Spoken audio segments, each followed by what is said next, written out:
আসসালামু আলাইকুম। তোমাদের সবাইকে স্বাগতম আমাদের ভার্সিটি মাস্টার ক্লাসের আজকে তথ্য ও যোগাযোগ প্রযুক্তি আইসিটির চ্যাপ্টার 5 লেকচার 2 তে। তো আমরা গতদিন সবাই লেকচার 1 পড়েছিলাম এবং লেকচার 1-এ আমরা শিখেছিলাম যে প্রোগ্রামিং কি, সি প্রোগ্রামিং এর বেসিক্স এবং প্রোগ্রামিং ভাষার ইতিহাস, আরো কিছু কিছু জিনিস। হ্যাঁ, তো আজকের লেকচারে আমরা মেইনলি সি প্রোগ্রামিং এর কিছু কনসেপ্ট নিয়ে আলোচনা করব, যে সি প্রোগ্রামিং আমরা কি কি ডেটা টাইপ ইউজ করি, সি প্রোগ্রামিং আমরা কি কি স্পেশাল সিম্বল ইউজ করি, এই জিনিসগুলো মেইনলি নিয়ে আলোচনা করব। এবং নেক্সট লেকচার গুলোতে আমরা চলে যাব আমাদের if else for loop function array এগুলো কিভাবে কাজ করে সেগুলোতে। তো চলো আমরা স্টার্ট করি। আমাদের আজকের আলোচ্য বিষয় হচ্ছে সি প্রোগ্রামিং। অফকোর্স মানে এই চ্যাপ্টারটাকে মেইনলি আর কি দুইটা ভাগেই ভাগ করছি আমরা, যে একটার নাম হচ্ছে আমাদের প্রোগ্রামিং এর ইতিহাস এবং প্রোগ্রামিং ভাষা, আর পুরো পার্টটাকে আর কি সি প্রোগ্রামিং, কজ এটাকে আলাদা করে আর কি ভাগ করা যায় না যে ইফ এলস থেকে কোয়েশ্চেন বেশি আসে বা ফর লুপ থেকে কোয়েশ্চেন বেশি আসে, এরকম আর কি ব্যাপারটা। ঠিক আছে, তো আমরা স্টার্ট করি আজকের ক্লাস। দেখো শুরুতেই আমরা আলোচনা করব, আচ্ছা এটা হচ্ছে আমাদের মানে এটা গত ক্লাসে আমরা দেখছি যে এখান থেকে কি কি কোয়েশ্চেন আসে। হ্যাঁ, আচ্ছা শুরুতেই আমরা আলোচনা করব আজকে এসকেপ সিকোয়েন্স ক্যারেক্টার। হ্যাঁ, এসকেপ সিকোয়েন্স। আচ্ছা, এসকেপ সিকোয়েন্স মানে কি? এর মানে হচ্ছে যে আমরা যখন আসলে সি প্রোগ্রামিং ওই যে কোনো একটা স্ট্রিং ইনপুট অথবা আউটপুট দিব, তোমাদের নিশ্চয়ই মনে আছে যে আমরা এই হ্যালো ওয়ার্ল্ড লেখার ভিতরে আমরা হচ্ছে প্রিন্ট এফ এর ভিতরে হ্যালো ওয়ার্ল্ড লিখেছিলাম, তাই না? ব্যাপারটা এরকম ছিল যে প্রিন্ট এফ তারপর আমরা একটা স্ট্রিং স্টার্ট করে তার ভিতরে হ্যালো ওয়ার্ল্ড বা যে কোনো কিছু আসলে আমরা প্রিন্ট করতে পারবো স্ক্রিনে, তাই না? এখন ব্যাপারটা যেটা হয়েছে, এটা একটা সেমিকোলন হবে লাস্টে। এখন ব্যাপারটা যেটা হয়েছে সেটা হচ্ছে যে আমরা যখন সি তে কোনো একটা স্ট্রিং লিখি আমাদের প্রোগ্রামের ভিতর, সেই স্ট্রিংটা আসলে এটাকে আমরা বলি ফরম্যাটেড স্ট্রিং। হ্যাঁ, এই স্ট্রিংটাকে আমরা বলি হচ্ছে ফরম্যাটেড স্ট্রিং। এবং প্রিন্ট এফ এর এই এফ মানে হচ্ছে ফরম্যাটেড। হ্যাঁ, প্রিন্ট মানে হচ্ছে প্রিন্ট করা, আউটপুট দেওয়া, আর এফ মানে হচ্ছে ফরম্যাটেড। তো প্রিন্ট এফ মানে হচ্ছে ফরম্যাটেড প্রিন্ট বা ফরম্যাটেড আউটপুট, এবং এই স্ট্রিংটা যেখানে আমরা আমাদের যা আউটপুট থাকবে সেটা লিখবো, সেটা হবে একটা ফরম্যাটেড স্ট্রিং। হ্যাঁ, ফরম্যাটেড স্ট্রিং। তো ফরম্যাটেড স্ট্রিং মানে কি? ফরম্যাটেড স্ট্রিং মানে হচ্ছে যেই স্ট্রিংটা আমরা যা লিখবো তাই দেখাবে না, আমরা যা লিখবো তাই দেখাবে না, এটাকে আমরা একটা ফরম্যাটে লিখবো। ওই ফরম্যাটের মানে ওই ফরম্যাটের কনসিকুয়েন্স হিসেবে আমাদের যে আউটপুটটা আসবে সেই আউটপুটটা আমাদের দেখাবে। ফর এক্সাম্পল, ব্যাপারটা হচ্ছে যে তুমি যখন খাতায় লেখো কোনো কিছু, তুমি যা লেখো তাই তো খাতায় উঠে, রাইট? মানে তুমি কলম দিয়ে যা লিখবা তাই উঠবে। এখন চিন্তা করে দেখো, তুমি যখন মাইক্রোসফট ওয়ার্ডে বা কোনো জায়গায় কাজ করো, তুমি যা লিখবা তাই উঠবে, তাই না? কিন্তু আমরা যখন এইচটিএমএল পড়েছি, তখন চিন্তা করে দেখো যে এইচটিএমএল এ তুমি যা লিখেছো আউটপুটে কি তুমি তাই পাইতেছো? তাই না? পাইতেছো না তো কিন্তু, তাই না? কারণ ওটা হচ্ছে একটা মার্কআপ ল্যাঙ্গুয়েজ, তো ওটা মার্কআপ করে দেয়, চেঞ্জ করে দেয়। ওটা একটা নিজস্ব ফরম্যাট আছে এইচটিএমএল এর, যে তুমি যদি দুই পাশে এরকম অ্যাঙ্গেল ব্র্যাকেটে বি, অ্যাঙ্গেল ব্র্যাকেট তারপর স্ল্যাশ বি লেখো, তার মানে সে হচ্ছে ওই মাঝখানের লেখাটা, মাঝখানের কন্টেন্টটাকে বোল্ড করে দিবে। তো আইডিয়াটা এটাই যে তুমি যদি যেটা লেখো সেটাই পাও, তাহলে এটাকে আমরা বলি you get what you write. হ্যাঁ, বা you see you you you get what you write. হ্যাঁ, আর তুমি যদি যেটা লেখো এটা না পাও, তাহলে হচ্ছে you don't get what you write. তো মানে এই ফরম্যাটেড স্ট্রিং এর কনসেপ্টটা এটা যে তুমি এখানে যা লিখবা তাই আসলে আউটপুটে দেখাবে না, তুমি এখানে যা লিখবা তাই আউটপুটে দেখাবে না। হ্যাঁ, এটার জন্য ঠিক আছে এরকম হ্যালো ওয়ার্ল্ড বা যে কোনো নর্মাল কথা যদি তুমি লেখো এটা আউটপুটে দেখাবে, বাট কিছু স্পেশাল সিম্বল আছে যেই সিম্বল গুলো দিয়ে আমরা অন্যান্য জিনিস আউটপুটে দেখাইতে পারি। যেমন ফর এক্সাম্পল, আমাদের এই ফরম্যাটেড স্ট্রিং এর যে ফরম্যাটের কনসেপ্টটা, হ্যাঁ, এই যে ফরম্যাটেড স্ট্রিং, ফরম্যাটের পুরো কনসেপ্টটা হচ্ছে আসলে আমরা এই যে ব্যাক স্ল্যাশ দিয়ে করি, ব্যাক স্ল্যাশ। তোমরা নিশ্চয়ই জানো যে এইটা হচ্ছে আমাদের ফ্রন্ট স্ল্যাশ। হ্যাঁ, আমরা এইচটিটিপিএস বা এগুলোর জন্য যখন লিখি, আর এটা হচ্ছে আমাদের ব্যাক স্ল্যাশ। তো এই ফরম্যাটের পুরো কাজটাই আমরা হচ্ছে ব্যাক স্ল্যাশ দিয়ে করি। হ্যাঁ, তো যখন তুমি ব্যাক স্ল্যাশ দিয়ে কিছু একটা লিখবা, সেটার মিনিংটা আসলে ডিফারেন্ট হয়ে যাবে। মানে তুমি ফর এক্সাম্পল তুমি যদি ব্যাক স্ল্যাশ এন লিখো, এটার মানে কিন্তু ব্যাক স্ল্যাশ এন না, মানে ব্যাক স্ল্যাশ একটা ক্যারেক্টার, এন একটা ক্যারেক্টার, ব্যাপারটা এরকম না। ব্যাক স্ল্যাশ এন যদি কোথাও লেখো তাহলে ফরম্যাটেড স্ট্রিং এর ভিতরে, তাহলে সেটার মানে হয়ে যাবে একটা নিউ লাইন, এটা নতুন লাইনে চলে যাবে। এই ফরম্যাটেড স্ট্রিং এর ভিতর কোথাও যদি তুমি ব্যাকস্ল্যাশ এন লেখো, সেটার মানে কিন্তু ব্যাকস্ল্যাশ এবং এন না, আউটপুটে তোমাকে একটা ব্যাকস্ল্যাশ একটা এন দেখাবে না। তোমাকে আউটপুটে দেখাবে যে তুমি এখানে লিখছো হ্যালো ওয়ার্ল্ড, হ্যালো ওয়ার্ল্ড লেখার পর তুমি একটা ব্যাকস্ল্যাশ এন দিছো, তারপর অন্য কিছু লিখছো, তাহলে ওটা পরের লাইনে চলে গেছে। যেমন আমরা এইচটিএমএল এ ইউজ করতাম লাইন ব্রেক, তাই না? BR, line break. তো ওইরকম ভাবেই তুমি যদি ব্যাকস্ল্যাশ এন ইউজ করো, এটা হচ্ছে নিউ লাইন বা নতুন লাইন বা লাইন ব্রেকের মতো কাজ করে অনেকটা। আমরা যখন মাইক্রোসফট ওয়ার্ড বা পাওয়ার পয়েন্ট বা যে কোনো জায়গায় যখন আমরা টাইপ করি, টাইপ করতে করতে আমরা যখন এন্টার বাটন প্রেস করি, সেটা যেরকম পরের লাইনে চলে যায়, আমাদের আউটপুটটাকে যদি এভাবে আমরা ফরম্যাট করতে চাই, এভাবে যদি আমরা ফরম্যাট করতে চাই যে একটা লেখা এখানে থাকবে, তারপরের লেখাটা পরের লাইন থেকে স্টার্ট হবে, তাহলে আমরা কি করব, \n ইউজ করব। ওকে, এবার সবাই কি বুঝতে পারছি যে ফরম্যাটেড স্ট্রিং মানে কি? আশা করি বুঝতে পারছি। এবং এসকেপ সিকোয়েন্স ক্যারেক্টার মানে এটাই যে আমরা কিভাবে ফরম্যাট করি, অর্থাৎ ফরম্যাটেড স্ট্রিং এর ভিতরে এটা তো নর্মালি আমরা সিকোয়েন্স লিখি, নর্মাল সিকোয়েন্সে আমরা ওয়ার্ড গুলো লিখি বা ক্যারেক্টার গুলো লিখি, আমরা এরকম ব্যাকস্ল্যাশ দিয়ে আমরা ওই সিকোয়েন্সটা এসকেপ করতে পারি। হ্যাঁ, মানে সিকোয়েন্স থেকে বের হয়ে আমরা স্পেশাল কিছু কাজ করতে পারি। That's it. যেমন এখানে দেখো যে আমরা যদি \a দেই, এটার মানে হচ্ছে অ্যালার্ট। তো এটা আর কি ওইভাবে সতর্কের বেল বাজাবে, বিপ শব্দ করবে, এটা ওইভাবে আসলে মানে কিছু না। হ্যাঁ, মানে আউটপুট দেওয়ার সময় কম্পিউটারের ইন্টারনাল সিস্টেমে যদি এরকম থাকে, সেখান থেকে একটা অ্যালার্ট জেনারেট করবে অনেক সময়। যেমন এটা তো আসলে মানে প্রোগ্রামের কথা বলতেছি, সি প্রোগ্রাম, বাট আমি যদি ব্রাউজারে বলি HTML এরকম একটা ব্যাপার ছিল, সেটা হচ্ছে যে, বাই দ্য ওয়ে, HTML কোনো প্রোগ্রামিং ল্যাঙ্গুয়েজ না, এটা মাথায় রাখবে। হ্যাঁ, আমি কম্পেয়ার করতেছি মানে এই না যে that's a programming language. Okay, so HTML এরকম ব্যাপার আছে যে তুমি চাইলে হচ্ছে, যেমন তোমরা দেখবা ব্রাউজার অনেক সময় তুমি কোনো একটা ওয়েবসাইটে কিছু একটা কাজ করছো, কিছু একটা অর্ডার দিচ্ছ বা কোনো কিছু করছো, তুমি যদি ওই ট্যাবটা কেটে দাও, কেটে দেওয়ার সময় তোমাকে জিজ্ঞেস করে যে do you really want to leave this website. হ্যাঁ, এরকম একটা অ্যালার্ট আসে। হ্যাঁ, যে অ্যালার্ট আসে, তো ওইরকম একটা অ্যালার্ট।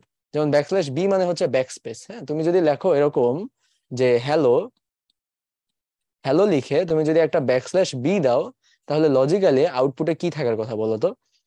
লজিক্যালি আউটপুটে থাকার কথা যে তুমি যেহেতু একটা ব্যাকস্ল্যাশ দিছো, আউটপুটে চলে আসবে হেল।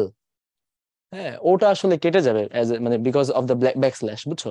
মানে ইয়েতে আসলে এটাই হয়, বুঝছো? যখন আমরা কিবোর্ডে টাইপ করি, আমরা যখন লিখি, লেখার পর আমরা ব্যাকস্ল্যাশ চাপি, হ্যাঁ, আমরা তো মনে করতেছি যে লেখার পর ব্যাকস্ল্যাশ চাপলে বা ডিলিট বাটন চাপলে ওটা অটোমেটিক পিছনে কেটে দেয় বা ডিলিট করে দেয়, তাই না? বাট অ্যাকচুয়ালি তুমি যখন ব্যাকস্ল্যাশ বাটন চাপো, মানে অ্যাকচুয়ালি কম্পিউটারের ভিতর সে একটা ব্যাকস্ল্যাশ এর একটা কমান্ড পাঠায়। হ্যাঁ, এবং ওই কমান্ডটা যাওয়ার কারণে এই হ্যালোর ওটা কেটে যাবে। আইডিয়াটা এটাই আর কি। তুমি যদি দুইটা ব্যাকস্ল্যাশ দাও, তাহলে দুইটা লেটার কেটে যাবে, HEL থাকতো। ঠিক আছে, এরকম আর কি। আচ্ছা, এটা মানে এই জিনিসগুলা আসার মেইন রিজন হচ্ছে যে এই যে মানুষ টাইপ করে বা প্রোগ্রাম করে বা যেটাই করে, এই পুরো ব্যাপারটার আসলে স্টার্টিংটা হয়েছে মোরলেস আমাদের ওই টাইপরাইটারের কনসেপ্ট থেকে। মানুষ যখন আগে টাইপরাইটারে টাইপ করতো, একটা কাগজ ছিল, টাইপরাইটারে টাইপ করতো, পরের লাইনে যাইতো। তো এই টাইপরাইটারের কনসেপ্টটা থেকেই আর কি মেইনলি আমাদের এই মানে টাইপিং বা প্রোগ্রামিং এর এই জিনিসগুলো আর কি মানে পাইছে। হ্যাঁ, ইন্সপিরেশন পাইছে। যেমন আমি তোমাদের বলছিলাম হয়তোবা যে আমাদের কম্পিউটার নেটওয়ার্কস এর যে নেটওয়ার্কিং যেভাবে কাজ করে, দুইটা কম্পিউটার যেভাবে কানেক্টেড থাকে বা তারা যেভাবে ডেটা আদান প্রদান করে দুইটা কম্পিউটার, এই কনসেপ্টটা হচ্ছে আমাদের পোস্ট অফিস বক্সের মানে পোস্ট অফিসের যে কনসেপ্টটা, সেখান থেকে ইন্সপায়ার। তুমি নিশ্চয়ই জানো যে পোস্ট অফিসে আমরা হচ্ছে একজন চিঠি লিখলে সেটা আমরা আমাদের এলাকার পোস্ট অফিস বক্সে দেই, সেখান থেকে ডাকপিয়ন নিয়ে যায়। তো আমাদের যে নেটওয়ার্ক সিস্টেম সেটা আসলে এইভাবেই কাজ করে। হ্যাঁ, layer by layer by layer, একটা একটা লেয়ার করে করে করে কাজ করে। ঠিক আছে, অ্যাকচুয়ালি তাই। তো দেখো আমাদের তাহলে কইছিলাম আমরা যে এই যে নতুন লাইনে যাওয়ার কাজ করে। হ্যাঁ, তারপর হচ্ছে ব্যাকস্ল্যাশ সেভাবে কাজ করে। তো টাইপরাইটারে যেটা হয় যে টাইপরাইটারে এরকম প্রত্যেকটা জন্য আলাদা ছিল। হ্যাঁ, যেমন এটা একটু খেয়াল করো, টাইপরাইটারে এই যে \f আর \r, এটাকে আমরা বলি ফর্ম ফিড, আর আর মানে হচ্ছে এন্টার কি এর কাজ করে, এটার নাম হচ্ছে ক্যারেজ রিটার্ন। এই ক্যারেজ ওয়ার্ডটা আসছে হচ্ছে মানে তোমার ওই টাইপরাইটার থেকে। হ্যাঁ, তুমি যখন টাইপরাইটার টাইপ করতে করতে পরের লাইনে যাবা, তখন তুমি একটা বাটন চাপলে তোমার ওই মানে কাগজটা একটু উপরে উঠে যায়, তখন তুমি পরের লাইনে লিখতে পারবা। ঠিক আছে, তোমরা একটু দেখতে পারো নাইলে ইউটিউব করে, যদি আগ্রহ থাকে, বাট পড়ালেখার জন্য তত ইম্পর্টেন্ট না। তো একইভাবে মনে করো যে আমাদের ফর্ম ফিড কি, ফর্ম ফিড হচ্ছে তোমার, ও সরি ভুল বলছি, ক্যারেজ রিটার্ন হচ্ছে পরের লাইনে চলে যায় না। ক্যারেজ রিটার্ন হচ্ছে তোমার মানে তুমি যদি ক্যারেজ রিটার্ন করো, আবার কাগজটা আবার শুরু থেকে লেখা শুরু করে। হ্যাঁ, আবার শুরুতে নিয়ে যায়, সে কিন্তু পরের লাইনে নেয় না, মনে রাখবা। ঠিক আছে, টাইপরাইটারে লেখার সময় তোমার একটা মানে টাইপরাইটারে একটা মাথা থাকে, বুঝছো? তো তুমি লিখতেছো, ওই মাথাটা একটা করে letter বসাইতেছে, A B C D বসাইতে বসাইতে যাচ্ছে। আর তুমি ক্যারেজ রিটার্ন যদি দিয়ে দাও, সে আবার একদম শুরুতে চলে যাবে। এরপর তুমি যদি লেখো, ওই ABCD-র উপরই আবার লেখা বসবে। আর ইয়ার এরকম ওই ABCD-র উপরই লেখা বসবে। হ্যাঁ, আর ফর্ম ফিড মানে হচ্ছে জাস্ট নিচে নামানো। তো আইডিয়াটা হচ্ছে যে ক্যারেজ রিটার্ন কি করে, ক্যারেজ রিটার্ন হচ্ছে শুধু বামে নিয়ে যায়। হ্যাঁ, ক্যারেজ রিটার্ন, হ্যাঁ, ব্যাকস্ল্যাশ আর হচ্ছে শুধুমাত্র বামে নিয়ে যায়। আর \f যেটা ফর্ম ফিড, সেটা হচ্ছে নিচে নিয়ে যায়। তো এই বামে নেওয়া আর নিচে নেওয়া এই দুইটা জিনিস মিলে আমাদের আসলে নিউ লাইন কাজ করে, তাই না? নিউ লাইন মানে কি, করতে করতে করতে করতে পুরো জিনিসটাকে আমি আবার বামে নিয়ে যাব, নিচে নিয়ে যাব। তো এই বামে নিয়ে যাওয়া ক্যারেজ রিটার্ন আর হচ্ছে তোমার ফর্ম ফিড, এই দুটো জিনিস মিলে হচ্ছে আমার ব্যাকস্ল্যাশন কাজ করে। সো মানে বর্তমানে আমরা যে ব্যাকস্ল্যাশন ইউজ করি আমাদের সব জায়গায়, ওটা আসলে মানে ক্যারেজ রিটার্ন ফর্ম ফিড মিলে। ঠিক আছে, /r/f। ওকে, তোমরা গুগল করলে বা এই করলে জিনিসটা দেখতে পারবে যে লিনাক্স অপারেটিং সিস্টেমে একভাবে নিউ লাইন ট্রিট করে, হ্যাঁ, উইন্ডোজ অপারেটিং সিস্টেমে অন্যভাবে নিউ লাইন ট্রিট করে, বুঝছো? আচ্ছা, তো এরপর আমরা যাই যে এই তুমি যদি ডাবল কোটেশন দেখাইতে চাও তাহলে তোমাকে একটা ব্যাকস্ল্যাশ দিয়ে ডাবল কোটেশন দেখাইতে হবে। দেখো, আমরা তো জানি যেখানে ডাবল কোটেশন মানে হচ্ছে এটা একটা স্ট্রিং, তাই না? এটা একটা স্ট্রিং, তাহলে আমি যদি মাঝখানে কোথাও ডাবল কোটেশন দেই তাহলে তো আমার ওখানেই স্ট্রিংটা শেষ হয়ে যাবে, তাই না? তো এর পরের অংশটা তো আর কাজ করবে না, তাই না? মানে এটা ভুল, এটা একটা সিনট্যাক্স এরর। সো আমি যদি আমার লেখার মধ্যে দুই পাশে দুইটা ডাবল কোটেশন আছে, দুই পাশে দুইটা ডাবল কোটেশন মানে হচ্ছে মাঝখানে যা থাকবে পুরোটা একটা স্ট্রিং, ফরম্যাটেড স্ট্রিং। এর মাঝখানে যদি আমি আবার নতুন করে কোনো কারণে ডাবল কোটেশন দেখাইতে চাই তাহলে আমাকে একটা ব্যাকস্ল্যাশ দিয়ে ডাবল কোটেশন লিখতে হবে। ঠিক আছে, একইভাবে সিঙ্গেল কোটেশনের জন্য তাই, যে আমরা মানে সিঙ্গেল কোটেশনের জন্য আমাকে একটা ব্যাকস্ল্যাশ দিয়ে নিতে হবে। হ্যাঁ, কোয়েশ্চেন মার্ক লেখার জন্য আমাকে একটা ব্যাকস্ল্যাশ দিয়ে নিতে হবে। ব্যাকস্ল্যাশ দেখানোর জন্য আমাকে একটা ব্যাকস্ল্যাশ দিতে হবে। মানে শুধু ব্যাকস্ল্যাশ যেহেতু অনেক পাওয়ারফুল, ব্যাকস্ল্যাশ দেওয়া মানে কি তারপর এন এফ অনেক কিছু বসতে পারে। তো ব্যাকস্ল্যাশ বোঝানোর জন্য আমার ব্যাকস্ল্যাশ দিয়ে তারপর ব্যাকস্ল্যাশ করতে হবে, ঠিক আছে?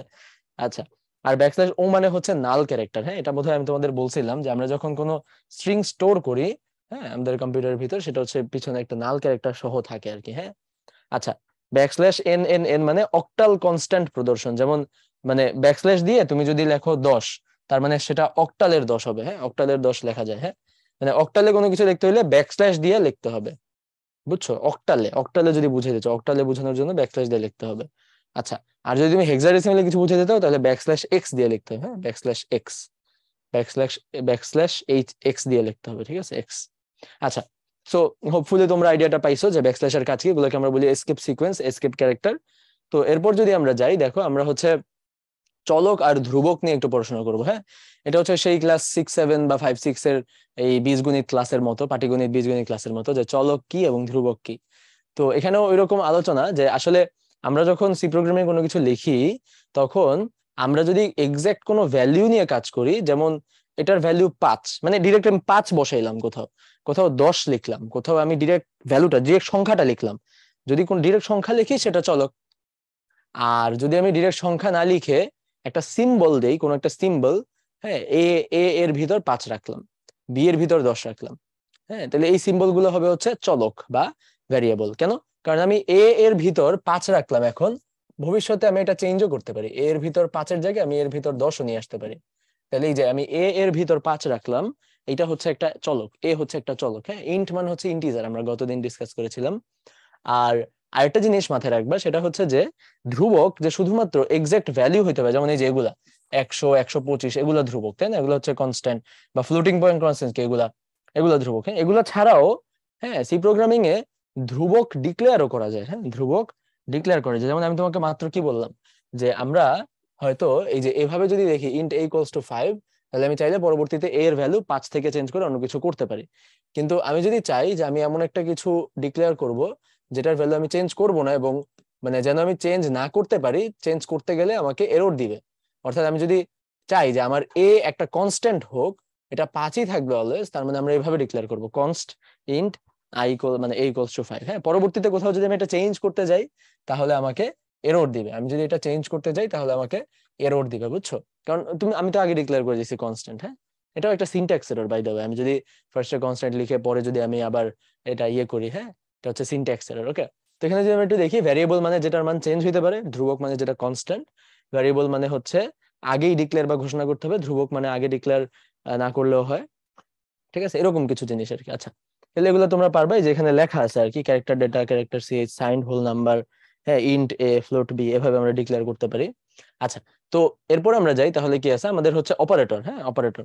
তো এখানে অপারেটরটা অনেক ইম্পর্টেন্ট। হ্যাঁ, যদিও এই স্লাইডে মানে এই বর্তমান স্লাইডে প্রথম জিনিসগুলো দেখে তোমরা হয়তো ইজিলি বুঝবা। হ্যাঁ, যেমন আমরা অপারেটরের মধ্যে ফার্স্টেই নিয়ে আসলাম হচ্ছে অ্যাসাইনমেন্ট অপারেটর গুলো। হ্যাঁ, অ্যাসাইনমেন্টের জন্য আমরা যে অপারেশন গুলো ইউজ করি। হ্যাঁ, আচ্ছা, একটু খেয়াল করো যে অপারেটর মানে কি by the way. Operator, operand এবং এক্সপ্রেশন, এই তিনটা জিনিস আমরা যদি বুঝতে চাই তাহলে ব্যাপারটা হচ্ছে এরকম যে তুমি যদি কোথাও লেখো যে এ ইজ গ্রেটার দেন বি, এটা একটা এক্সপ্রেশন, বুঝছো?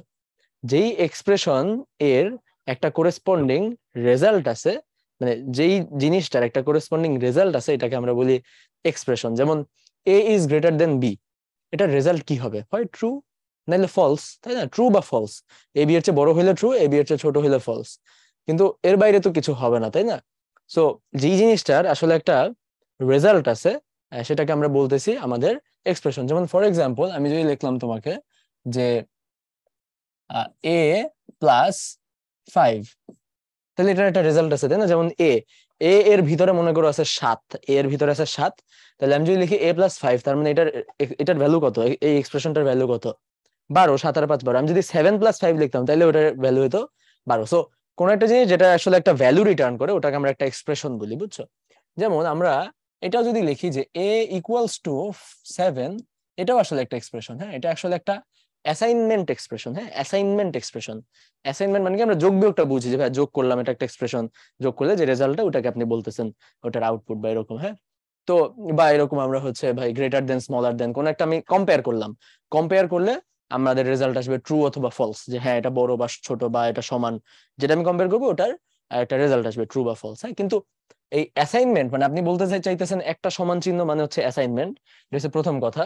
হ্যাঁ, আর দ্বিতীয় কথা হচ্ছে যে মানে অ্যাসাইনমেন্ট একটা মানে অপারেটর, এটা বুঝলাম না। মানে এটার ব্যাপারটা কি, দেখো আমি তোমাকে বলি যে আমরা সি প্রোগ্রামিং এ যখন চেক করতে চাই যে দুইটা জিনিস ইকুয়াল কিনা, তখন আমরা ডাবল ইকুয়াল মার্ক দিই। হ্যাঁ, দুইটা জিনিস সমান কিনা যখন আমরা চেক করতে চাই যে এ এবং বি সমান কিনা, তখন আমরা ডাবল ইকুয়াল মার্ক দিই, বুঝছো?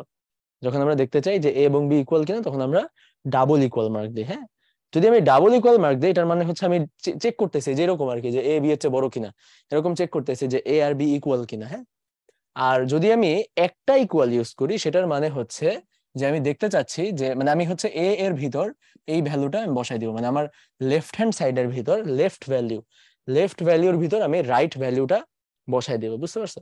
তাহলে এটা হচ্ছে আমাদের আইডিয়া যে একটা সমান চিহ্ন মানে অ্যাসাইনমেন্ট, আমি অ্যাসাইন করবো একটা ভ্যালু। আর দ্বিতীয় কথা হচ্ছে যে একটা অ্যাসাইনমেন্ট, এটা একটা এক্সপ্রেশন, এটার আউটপুট হচ্ছে আসলে 7। হ্যাঁ, a=7 বসলে এর আউটপুট 7, বা অনেক অনেক জায়গায় অনেক কম্পাইলার হচ্ছে এটাকে 1 ডিক্লেয়ার করে। হ্যাঁ, বা অনেক জায়গায় 1 ডিক্লেয়ার করে, বাট হাউএভার এটা ম্যাটার করতেছে না। হ্যাঁ, আমাদের এটা জানা লাগবে না। বাট অ্যাসাইনমেন্টও আসলে একটা এক্সপ্রেশন। একটা এক্সপ্রেশনের মধ্যে কয়েকটা অপারেন্ড থাকে আর কয়েকটা অপারেটর থাকে। যেমন এখানে আমাদের এ এবং বি এই দুইটা অপারেন্ড, আর এই ইকুয়াল ইকুয়াল, যেটা ইকুয়াল ইকুয়াল দুইটা ইকুয়াল সাইন, এটার মানে হচ্ছে আমাদের এটা একটা অপারেটর। যেমন যোগ একটা অপারেটর, সে 5 এবং 7-এর উপর কাজ করতেছে, 5 এবং 7 তাইলে অপারেন্ড। ঠিক আছে, বিয়োগ একটা অপারেটর, দুইটা সংখ্যার উপর কাজ করে, দুইটা সংখ্যা হবে অপারেন্ড। ঠিক আছে, সো যাদের উপর একটা অপারেটর কাজ করে সেটা হচ্ছে অপারেন্ড। হ্যাঁ, আর আমাদের যে ফাংশনটা, যে প্রসেসটা কাজ করতেছে ভিতরে, সেটা হচ্ছে একটা অপারেটর। ওকে, তাহলে দেখো আমাদের এই অ্যাসাইনমেন্ট অপারেটর ইকুয়াল সাইন দিয়ে আমি যদি লিখি এক্স y=x+5, এর মানে হচ্ছে যে x+5 এর যে ভ্যালুটা, এটাও একটা এক্সপ্রেশন, তাই না? x+5 একটা এক্সপ্রেশন, এই এক্সপ্রেশনটার যে ভ্যালুটা সেটা y এর মধ্যে বসায় দাও। এই পুরোটাও আবার একটা এক্সপ্রেশন। হ্যাঁ, আবার পুরোটা শেষে আমি একটা সেমিকোলন দিছি। যখন আমি সেমিকোলন দিব, এর মানে হচ্ছে এটা একটা স্টেটমেন্ট, পুরো জিনিসটা একটা স্টেটমেন্ট, বুঝছো? এখানে অনেক কিছু আছে আসলে পড়তে চাইলে। ঠিক আছে, মানে এগুলো লাগে আসলে, তুমি যদি ইন ডিটেলস জানতে চাও বা মানে এটার উপর কাজ করতে চাও সি নিয়ে, তখন আসলে জানা লাগে, বাট তোমাদের জন্য এতটা নেসেসারি না। So I want push you any further. হ্যাঁ, সেমিকোলন দেওয়া মানে এটা একটা স্টেটমেন্ট। হ্যাঁ, সেমিকোলন দেওয়া মানে এটা একটা স্টেটমেন্ট, বা উল্টো ভাবে বললে স্টেটমেন্টের শেষে একটা সেমিকোলন দেওয়া যায় বা দিতে হয় স্টেটমেন্টের শেষে। হ্যাঁ, একটা এক্সপ্রেশন একটা স্টেটমেন্ট হইতে পারে, বাট সব স্টেটমেন্ট আসলে এক্সপ্রেশন না। বেশি কঠিন হয়ে গেছে, আচ্ছা বাদ দাও। ঠিক আছে, তো এটা আশা করি বুঝতে পারছো। স্টেটমেন্ট বাদ দাও, এটা আশা করি বুঝতে পারছো যে x+5 এর ভ্যালুটা y এর মধ্যে বসাইতে হবে। হ্যাঁ, আচ্ছা এটার মানে কি বলতো?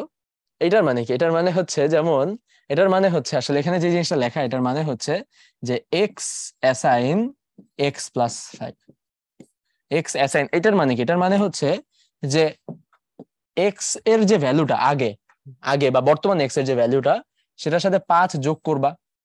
এক্স এর মধ্যে এখন যা আছে সেটা 5 যোগ করবা, যোগ করার পর যেটা আসবে সেটা আবার এক্স এর মধ্যেই রাখবা। যেমন মনে করো এক্স এর ভ্যালু ছিল 7, তাহলে x+5 করলে আমরা কত পাবো? 12। ওই 12টাকে এক্স এর মধ্যেই রাখবা আবার, যে তার মানে কি, যে এক্স এর ভ্যালু হয়ে যাবে এখন 12। তো মানে নিজের সাথে এক্স এর সাথে একটা সংখ্যা যোগ করে আবার এক্স এই রাখবে, এর মানে কি, যে এক্স এর ভ্যালু আসলে 5 বাড়াবা, তাই না? এক্স এর মধ্যে যাই আছে তা আসলে 5 তুমি বাড়াই দিবা, এটাই না এটার মানে? এক্স এর মধ্যে বর্তমানে যা আছে তাকে তুমি 5 বাড়াই দিবা। তো এটাকে আমরা এভাবে লিখতে পারি যে এক্স প্লাস অ্যাসাইন 5, এই দুটো একই জিনিস। হ্যাঁ, এক্স প্লাস অ্যাসাইন 5। একইভাবে এক্স মাইনাস অ্যাসাইন 5 মানে কি, যে এক্স অ্যাসাইন x-5। ঠিক আছে, এক্স ডিভাইডেড অ্যাসাইন মানে কি, যে x assign x divided by 5। হ্যাঁ, তারপর ইনটু অ্যাসাইন মানে কি, ইনটু অ্যাসাইন মানে যে ওয়াই এর সাথে যদি আমি যে x+5 গুণ করতাম তাহলে যেটা আসতো সেটাকে ওয়াই এর মধ্যে রেখে দিব। হ্যাঁ, আচ্ছা, তো একইভাবে পার্সেন্টেজ আছে। হ্যাঁ, তো তোমরা কি জানো যে এই পার্সেন্টেজ মানে কি আমাদের সি প্রোগ্রামিং এ? সি প্রোগ্রামিং এ পার্সেন্টেজ মানে হচ্ছে মডিউল, কি বলে এটাকে আমাদের, হ্যাঁ মড অপারেটর। হ্যাঁ, মড অপারেটর। ওকে, মড অপারেটর। পার্সেন্ট মানে হচ্ছে মড অপারেটর। মড মানে কি বলতো? মড মানে হচ্ছে যেটা দিয়ে আমরা রিমাইন্ডার বের করি, যেটা দিয়ে আমরা রিমাইন্ডার বের করি, রিমাইন্ডার, রিমাইন্ডার। হ্যাঁ, বা যেটাকে আমরা বাংলায় বলি হচ্ছে ভাগশেষ, ভাগশেষ বের করি। যেমন তোমাকে আমি যদি বলি যে 25কে 3 দিয়ে ভাগ করলে ভাগশেষ কত হবে, তুমি বলবা ভাই 25কে 3 দিয়ে ভাগ করলে ভাগশেষ হবে 1, কারণ 3 এটা 24 আর 1 থেকে যাবে, তাই না? সো তুমি যদি লেখো যে 25 মডুলাস 3, তাহলে তুমি আসলে পাবা হচ্ছে, এখান থেকে তুমি আসলে পাবা হচ্ছে আসলে 1, এক্স এর মধ্যে 1 জমা হবে। হ্যাঁ, এই মডুলাসটা দেও মানে কি, যে 25কে 3 দিয়ে ভাগ করে যে ভাগশেষটা পাবো সেই ভাগশেষটা জমা রাখো। আর ভাগ মানে কি, যে ভাগ, ভাগ মানে হচ্ছে ভাগফল। হ্যাঁ, ভাগফল। তো এটা একটু মাথায় রাখবা যে ভাগ করার ক্ষেত্রে আমাদের কিন্তু ইন্টিজার রিটার্ন করে, ভাগ করার ক্ষেত্রে। হ্যাঁ, ইন্টিজার রিটার্ন করে, ইন্টিজার, বা এটাকে আমরা বলি ফ্লোর, ফ্লোর রিটার্ন করে। অর্থাৎ যেমন আমি যদি তোমাকে বলি যে 25কে 3 দিয়ে ভাগ করলে কি হবে, হ্যাঁ 25কে 3 দিয়ে ভাগ করলে কি হবে, এটা আমি তোমাকে বললাম 25কে 3 দিয়ে ভাগ করলে কি হবে। তাহলে 25কে 3 দিয়ে ভাগ করলে আমাদের আসবে হচ্ছে 3×8 = 24 আর 1 রয়ে যাবে, তাই না? তার মানে 24.3333 এরকম। কিন্তু আসলে এটা রেজাল্ট আসবে হচ্ছে 8। হ্যাঁ, 8 আসবে, জাস্ট জাস্ট 8 আসবে। অর্থাৎ অ্যাকচুয়াল রেজাল্ট যে 8.33, এটার ফ্লোর নিবে, ফ্লোর। ফ্লোর মানে কি, যে দশমিকের পরের অংশটা বাদ দিয়ে দিবে, এখানে যা আছে তাই। যেমন 8.9 হইলেও ফ্লোর হবে 8, বুঝছো? মানে উপরেরটা যাবে না, মানে মাঝামাঝি আছে না, 8 আর 9 এর মাঝামাঝি, 8 আর 9 এর মাঝামাঝি যে কোনো ভ্যালুতে থাকলে সে ফ্লোরে চলে আসবে, 8-এ চলে আসবে। হ্যাঁ, এটাকে বলে ফ্লোর। ঠিক আছে, তো অলওয়েজ ফ্লোর নিবে, বুঝছো? এটা একটু মাথায় রাখবা, ভাগ করলে ফ্লোর নিবে। তো এই জিনিসগুলো থেকেই কোয়েশ্চেন আসে, বুঝছো? এই জিনিসগুলো থেকে অনেক সময় কোয়েশ্চেন আসে। হ্যাঁ, খুব ইয়ে করে দেয়। যেমন লাস্টেরটা দেখো এবার, এটা হচ্ছে রাইট শিফট। হ্যাঁ, right shift assign. Right shift মানে কি, আমরা হচ্ছে বাইনারি পড়ছি, তাই না? বাইনারি পড়ছি। তো চিন্তা করে দেখো, মনে করো যে আমাদের একটা সংখ্যা আমরা নিলাম হচ্ছে 5। তো 5কে যদি আমি এক ঘর রাইট শিফট করি, 5কে যদি আমি এক ঘর রাইট শিফট করি, এটার মানে হচ্ছে রাইট শিফট 5/1, রাইট শিফট 5/1। তো 5কে যদি আমি এক ঘর রাইট শিফট করি, তাহলে আমার রেজাল্ট আসবে কত? তুমি চিন্তা করে দেখো। আমরা আপাতত আপাতত মনে করো এটাকে একটা ক্যারেক্টার চিন্তা করি। ক্যারেক্টার তো 1 বাইট, তাই না? ক্যারেক্টার 1 বাইট, তার মানে 8 বিট। তার মানে 5 কত হয়ে যাবে? 5 হবে 0 0 0 0 0 1 0 1, তাই না? এটা হচ্ছে আমাদের 5, তাই না? আমি 8 বিট চিন্তা করলাম। হ্যাঁ, মানে সাইন্ড ক্যারেক্টার 8 বিট চিন্তা করলাম। হ্যাঁ, একদম লেফটেরটা হচ্ছে সাইন বিট। ওকে, তাহলে এটাকে রাইট শিফট মানে হচ্ছে যে পুরা এই বিট সিকোয়েন্সটাকে, এই বিটটাকে, সব যত বিট আছে, হ্যাঁ বিট ওয়াইজ তুমি এক ঘর এক ঘর করে ডানে সরাই দিবা। প্রত্যেকটা বিটকে এক ঘর করে ডানে সরাই দিবা। তো প্রত্যেকটা বিটকে এক ঘর করে ডানে সরাইলে আমি আসলে কি পাবো বলতো? আমার এই পাশে তো 0 0 0 0 0 0 1 0, তাই না? হ্যাঁ, এটা হবে আমাদের রেজাল্ট। দেখো, আমাদের ওই লাস্টের ওয়ানটা চলে গেছে। প্রত্যেকটা বিট এক ঘর করে ডানে সরছে, অনেকটা এরকম যে মানে চেয়ারে 10টা লোক বসে আছে, প্রত্যেকটা লোক এক ঘর করে ডানে সরছে। ঠিক আছে, একজন এখান থেকে উঠে পাশের চেয়ারে বসছে, এরকম আর কি। হ্যাঁ, তো তাহলে দেখো যে ডান পাশের ওয়ানটা চলে যাবে, এটা হচ্ছে রাইট শিফট। একইভাবে লেফট শিফট আছে একটা, হ্যাঁ লেফট শিফট। ওকে, তো লেফট শিফটে কি হবে? বামে সরবে জাস্ট। হ্যাঁ, আচ্ছা, তাহলে এই হচ্ছে মোটামুটি idea, right shift left shift. তাহলে আমি যদি বলি এক্স রাইট শিফট অ্যাসাইন, এর মানে হচ্ছে এক্স এর মান এক্স রাইট শিফট 5 হবে। মানে এক্স কে যদি আমি 5 বার রাইট শিফট করি, 5 ঘর, হ্যাঁ 5টা বিট আর কি, 5টা বিট এক্স এর মধ্যে যে ভ্যালুটা থাকবে ওটাকে লাস্টের 5টা বিট ফেলে দিব আর কি, লাস্টের 5টা বিট ফেলে দিব, 5 বার রাইট শিফট করবো, তাহলে যেটা হবে। তোমরা মনে করতে পারো ভাইয়া রাইট শিফট করার দরকার কি, রাইট শিফট লেফট শিফট এগুলো কাজে লাগে, আমি বিট নিয়ে কেন চিন্তা করব? একটা ডেসিমাল সংখ্যা 5 বা 10 বা 111, হ্যাঁ এটার ভিতরের বিট নিয়ে আমি চিন্তা করে কেন কাজ করব? অনেক সময় এটা খুবই কাজে দেয়। ঠিক আছে, খুবই কাজে দেয়। এবং আরেকটা ছোট্ট জিনিস বলে রাখি, তোমরা বের করবা কেন, সেটা হচ্ছে তুমি যখন এক ঘর রাইট শিফট করো, তুমি আসলে সংখ্যাটাকে 2 দিয়ে ভাগ করো। এবং তুমি যখন এক ঘর লেফট শিফট করো, তুমি আসলে সংখ্যাটাকে 2 দিয়ে গুণ করো। এটা একটু তোমরা আমাকে চিন্তা করে বলতে পারো যে এটা কেন হয়। হ্যাঁ, একটু চিন্তা করে দেখো যে যে কোনো সংখ্যাকে এক ঘর লেফট শিফট করা মানে ওটাকে 2 দিয়ে মাল্টিপ্লাই করা, এক ঘর রাইট শিফট করা মানে ওটাকে 2 দিয়ে ভাগ দেওয়া। ওকে, সো তোমরা খুঁজে দেখো যে কেন। ওকে, আচ্ছা, তাহলে আমরা এই স্লাইডটা বুঝতে পারছি, এখানে আমরা কি নিয়ে আলোচনা করছি। তারপর আমরা চলে যাব আমাদের প্রিফিক্স এবং পোস্টফিক্স নোটেশনে। হ্যাঁ, প্রিফিক্স এবং পোস্টফিক্স নোটেশনের মধ্যে পার্থক্য। বাই দ্য ওয়ে, এগুলো সবই আমরা হচ্ছে করে দেখবো এখনই, এটার পরে স্লাইডের পরে আমরা মোটামুটি করে দেখবো যে এটা কিভাবে কাজ করে। এতক্ষণ যা যা পড়লাম, যত অপারেটর পড়লাম, এসকেপ সিকোয়েন্স পড়লাম, এখন প্রিফিক্স নোটেশন পোস্টফিক্স নোটেশন পড়বে, সবগুলো আমরা আসলে করে দেখবো। হ্যাঁ, তো চিন্তা করার কোনো কারণ নাই যে আমরা আসলে এটা কিভাবে কাজ করে তো এখনো মানে পুরোপুরি বুঝতে পারতেছি না। বাট আগে এটার আন্ডারলাইন গ্রামারটা একটু জেনে রাখো, ভাইয়া যা যা ডিসকাস করতেছে একটু মাথায় শুনো। এটা যদি মাথায় থাকে তখন আমি যখন ডেমনস্ট্রেশন করব তখন বুঝতে খুব ইজি হবে। হ্যাঁ, সবকিছু তুমি মিলায় মিলায় দেখতে পারবা যে কেমনে হচ্ছে, কি হচ্ছে, কেন হচ্ছে। তো দেখো, প্রিফিক্স আর পোস্টফিক্স মানে হচ্ছে তুমি যদি এরকম প্লাস প্লাস কোনো একটা কিছু ইউজ করো, প্লাস প্লাস, হ্যাঁ, এটাকে আমরা বলি প্লাস প্লাস অপারেটর, বা আমরা বলি ইনক্রিমেন্টাল অপারেটর। হ্যাঁ, এই প্লাস প্লাসটাকে আমরা বলি হচ্ছে ইনক্রিমেন্টাল অপারেটর। হ্যাঁ, ইনক্রিমেন্টাল অপারেটর। একইভাবে আমাদের একটা আছে মাইনাস মাইনাস। হ্যাঁ, মাইনাস মাইনাস, মাইনাস মাইনাস মানে আসলে ডিক্রিমেন্টাল অপারেটর, বুঝছো? মাইনাস মাইনাস মানে হচ্ছে ডিক্রিমেন্টাল অপারেটর। যেমন দেখো যে আমি হচ্ছে এই যে প্লাস প্লাস আই আর আই প্লাস প্লাস যদি লিখি, এর মানে হচ্ছে যে আমার কাছে একটা ভ্যারিয়েবল আছে আই, তো ওই আই ভ্যারিয়েবলটার ভ্যালু আমি 1 বাড়ায় দিব। মেইনলি এই জিনিসটা, হ্যাঁ, আমার কাছে যে ভ্যারিয়েবলটা আছে আই, আই নামে একটা ভ্যারিয়েবল আছে, ওইটার ভ্যালু আমি 1 বাড়ায় দিব। এটাই হচ্ছে আই প্লাস প্লাস অথবা প্লাস প্লাস আই এর মিনিং, যে আমার কাছে যে ভ্যারিয়েবলটা আছে সেই ভ্যারিয়েবলটার ভ্যালু আমি হচ্ছে 1 বাড়ায় দিব, এটাই। ঠিক আছে, অনেক সময় আছে আমাদের কাউন্ট করার জন্য, লুপ চালানোর জন্য আমাদের এরকম মানে হিসাব করা লাগে যে একটা ভ্যারিয়েবল হচ্ছে এটা 1 করে করে বাড়তে বাড়তে বাড়তে বাড়তে যখন 10 হয়ে যাবে তখন আমি আমার লুপটা অফ করে দিব। হ্যাঁ, মানে এই লুপটা হচ্ছে 10 বার চলবে এরকম। তো ওইরকম ভাবে আর কি, দেখো যে মানে আই কোস টু যদি আই প্লাস 1 লিখি, তার মানে হচ্ছে যে আমাদের যে ভ্যারিয়েবলটা আছে আই, সেটার ভ্যালু আমি আসলে 1 বাড়ায় দিব। হ্যাঁ, তাহলে দেখো যে আমরা যদি আই ভ্যারিয়েবলটার ভ্যালু 1 বাড়ায় দেই, সেখানে এই প্লাস প্লাস আই আর আই প্লাস প্লাস এর কাজ কি? এটার কাজ হচ্ছে যে প্লাস প্লাস আই যেটা করে সে হচ্ছে ভ্যালুগুলোকে, আমাদের যেই মানে আই এর ভ্যালুটা, সেটাকে আগে 1 বাড়ায়, তারপর সেই বর্ধিত ভ্যালুটা ইউজ করে। হ্যাঁ, আমার কথাটা শোনার চেষ্টা করো। আগে 1 বাড়ায়, তারপর সেই বর্ধিত ভ্যালুটা ইউজ করে।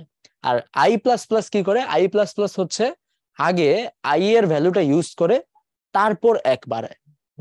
একটা এক্সপ্রেশনের মধ্যে, যেমন আমি তোমাকে দেখাই। এখানে দেখো যে আমরা হচ্ছে আই এর ভ্যালু 9 নিছিলাম। হ্যাঁ, 9 9 নেওয়ার পর আমরা হচ্ছে বললাম J equals to plus plus I. তাহলে J equals to plus plus I মানে কি? এই যখন প্লাস প্লাস আই, এই এই এক্সপ্রেশনটা যখন ইভালুয়েট হবে, প্লাস প্লাস আই, এই এটা তো একটা এক্সপ্রেশন, তাই না? আমি তোমাকে বলছি এগুলো এক্সপ্রেশন। তো এই এক্সপ্রেশনটা যখন ইভালুয়েট হবে, তখন আসলে সে ফার্স্টেই আই এর ভ্যালু 1 বাড়ায় নিবে। হ্যাঁ, আই এর ভ্যালু 1 বাড়ায় নিবে, তারপর সে আই এর ভ্যালুটা ইউজ করবে। হ্যাঁ, ফার্স্টে সে আই এর ভ্যালুটা 1 বাড়ায় নিবে, তারপর সে আই এর ভ্যালুটা ইউজ করবে। তার মানে ফার্স্টে যদি সে বাড়ায় নেয় তারপর ইউজ করে, তাহলে কি বর্ধিত ভ্যালুটা ইউজ হবে। তার মানে আই এর ভ্যালু আগে 9 থেকে 10 হয়ে নিবে। 10 হওয়ার পর ওই 10 এর যে ভ্যালুটা, ওই 10 হচ্ছে জে এর ভিতর যে পড়বে। ঠিক আছে, আগেই আই এর ভ্যালুটা বেড়ে 10 হয়ে যাবে, তারপর সেই বর্ধিত 10টা জে এর মধ্যে যে বসবে। কিন্তু তুমি যদি পোস্টফিক্স নোটেশন ইউজ করো এভাবে, তাহলে এটার মানে হচ্ছে যে মানে I plus plus, right? I plus plus মানে হচ্ছে যে আগে আমরা আই এর ভ্যালুটা ইউজ করব, তারপর ইউজ করা শেষ হয়ে গেলে এই স্টেটমেন্টটা থেকে বের হয়ে যাওয়ার সময় বা এই এক্সপ্রেশন থেকে বের হয়ে যাওয়ার সময় আমরা আই এর ভ্যালু 1 বাড়ায় দিব। আমরা হচ্ছে আগে আই এর ভ্যালুটা ইউজ করব। যেমন এখানে আই এর ভ্যালু হচ্ছে 9, তার মানে আমি যখন J equals two I plus plus লিখবো, সে আগে আই এর ভ্যালুটা ইউজ করে নেবে। তার মানে 9 ছিল, 9 বসাবে এখানে, তাহলে জে এর ভ্যালু কত হয়ে যাবে? 9, তাই না? আগে ইউজ করবে, আগে আই এর যা ভ্যালু আছে সেটাই ইউজ করবে। হ্যাঁ, তাহলে যে আই এর ভ্যালু 9 ছিল, সে হচ্ছে 9 বসাবে।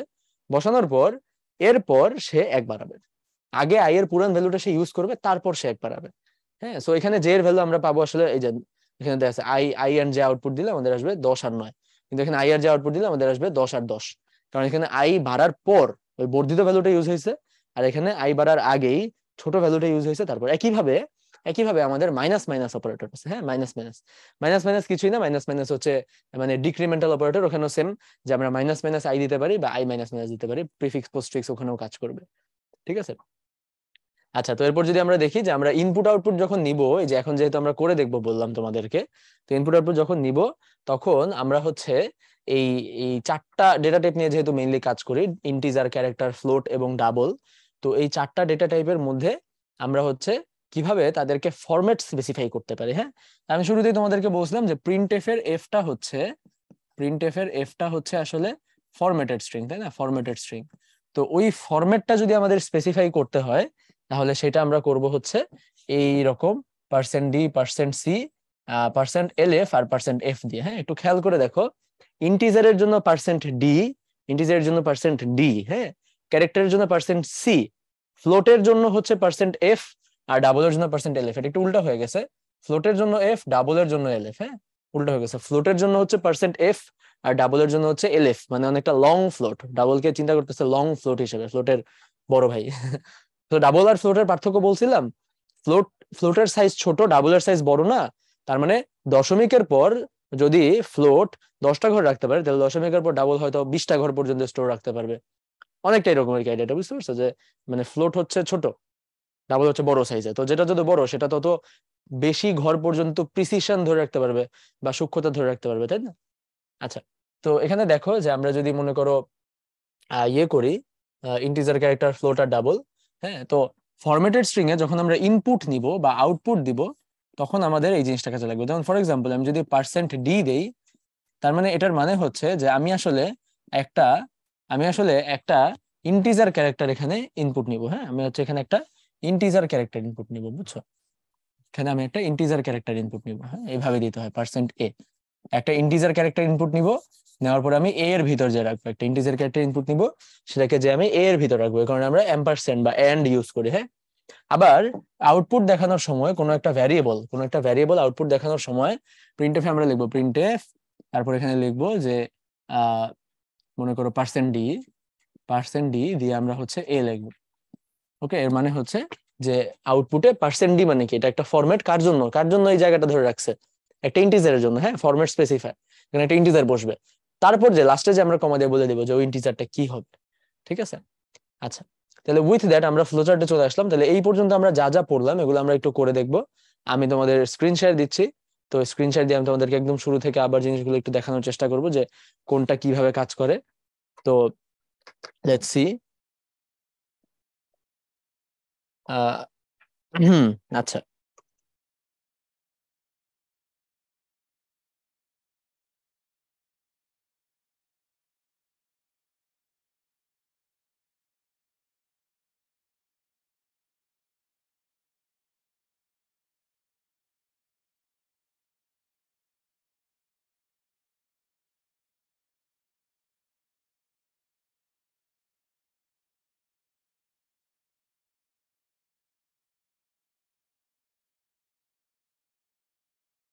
ওকে, আশা করি তোমরা দেখতে পাচ্ছ আমাদের স্ক্রিনটা। এটা হচ্ছে আমাদের কোড ব্লকস এর স্ক্রিন। তো তোমরা হোপফুলি কোড ব্লকস কিভাবে ডাউনলোড করে, কিভাবে কাজ করে, এগুলো একাডেমিকে শিখে আসছো। তারপরে যদি কোনো কনফিউশন থাকে, ইউটিউবে অনেক ছোট ছোট ভিডিও দেখা যায়, ওই ভিডিওগুলো একটা দেখে নিলেই মোটামুটি পারবা। হ্যাঁ, এটা কোনো সমস্যাই হবে না।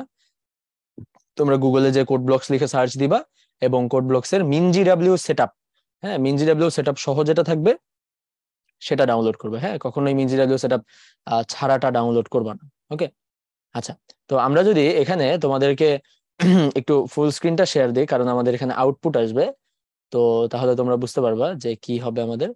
তো এই হচ্ছে আমাদের কোড ব্লকস, এই হচ্ছে আমাদের স্ক্রিন।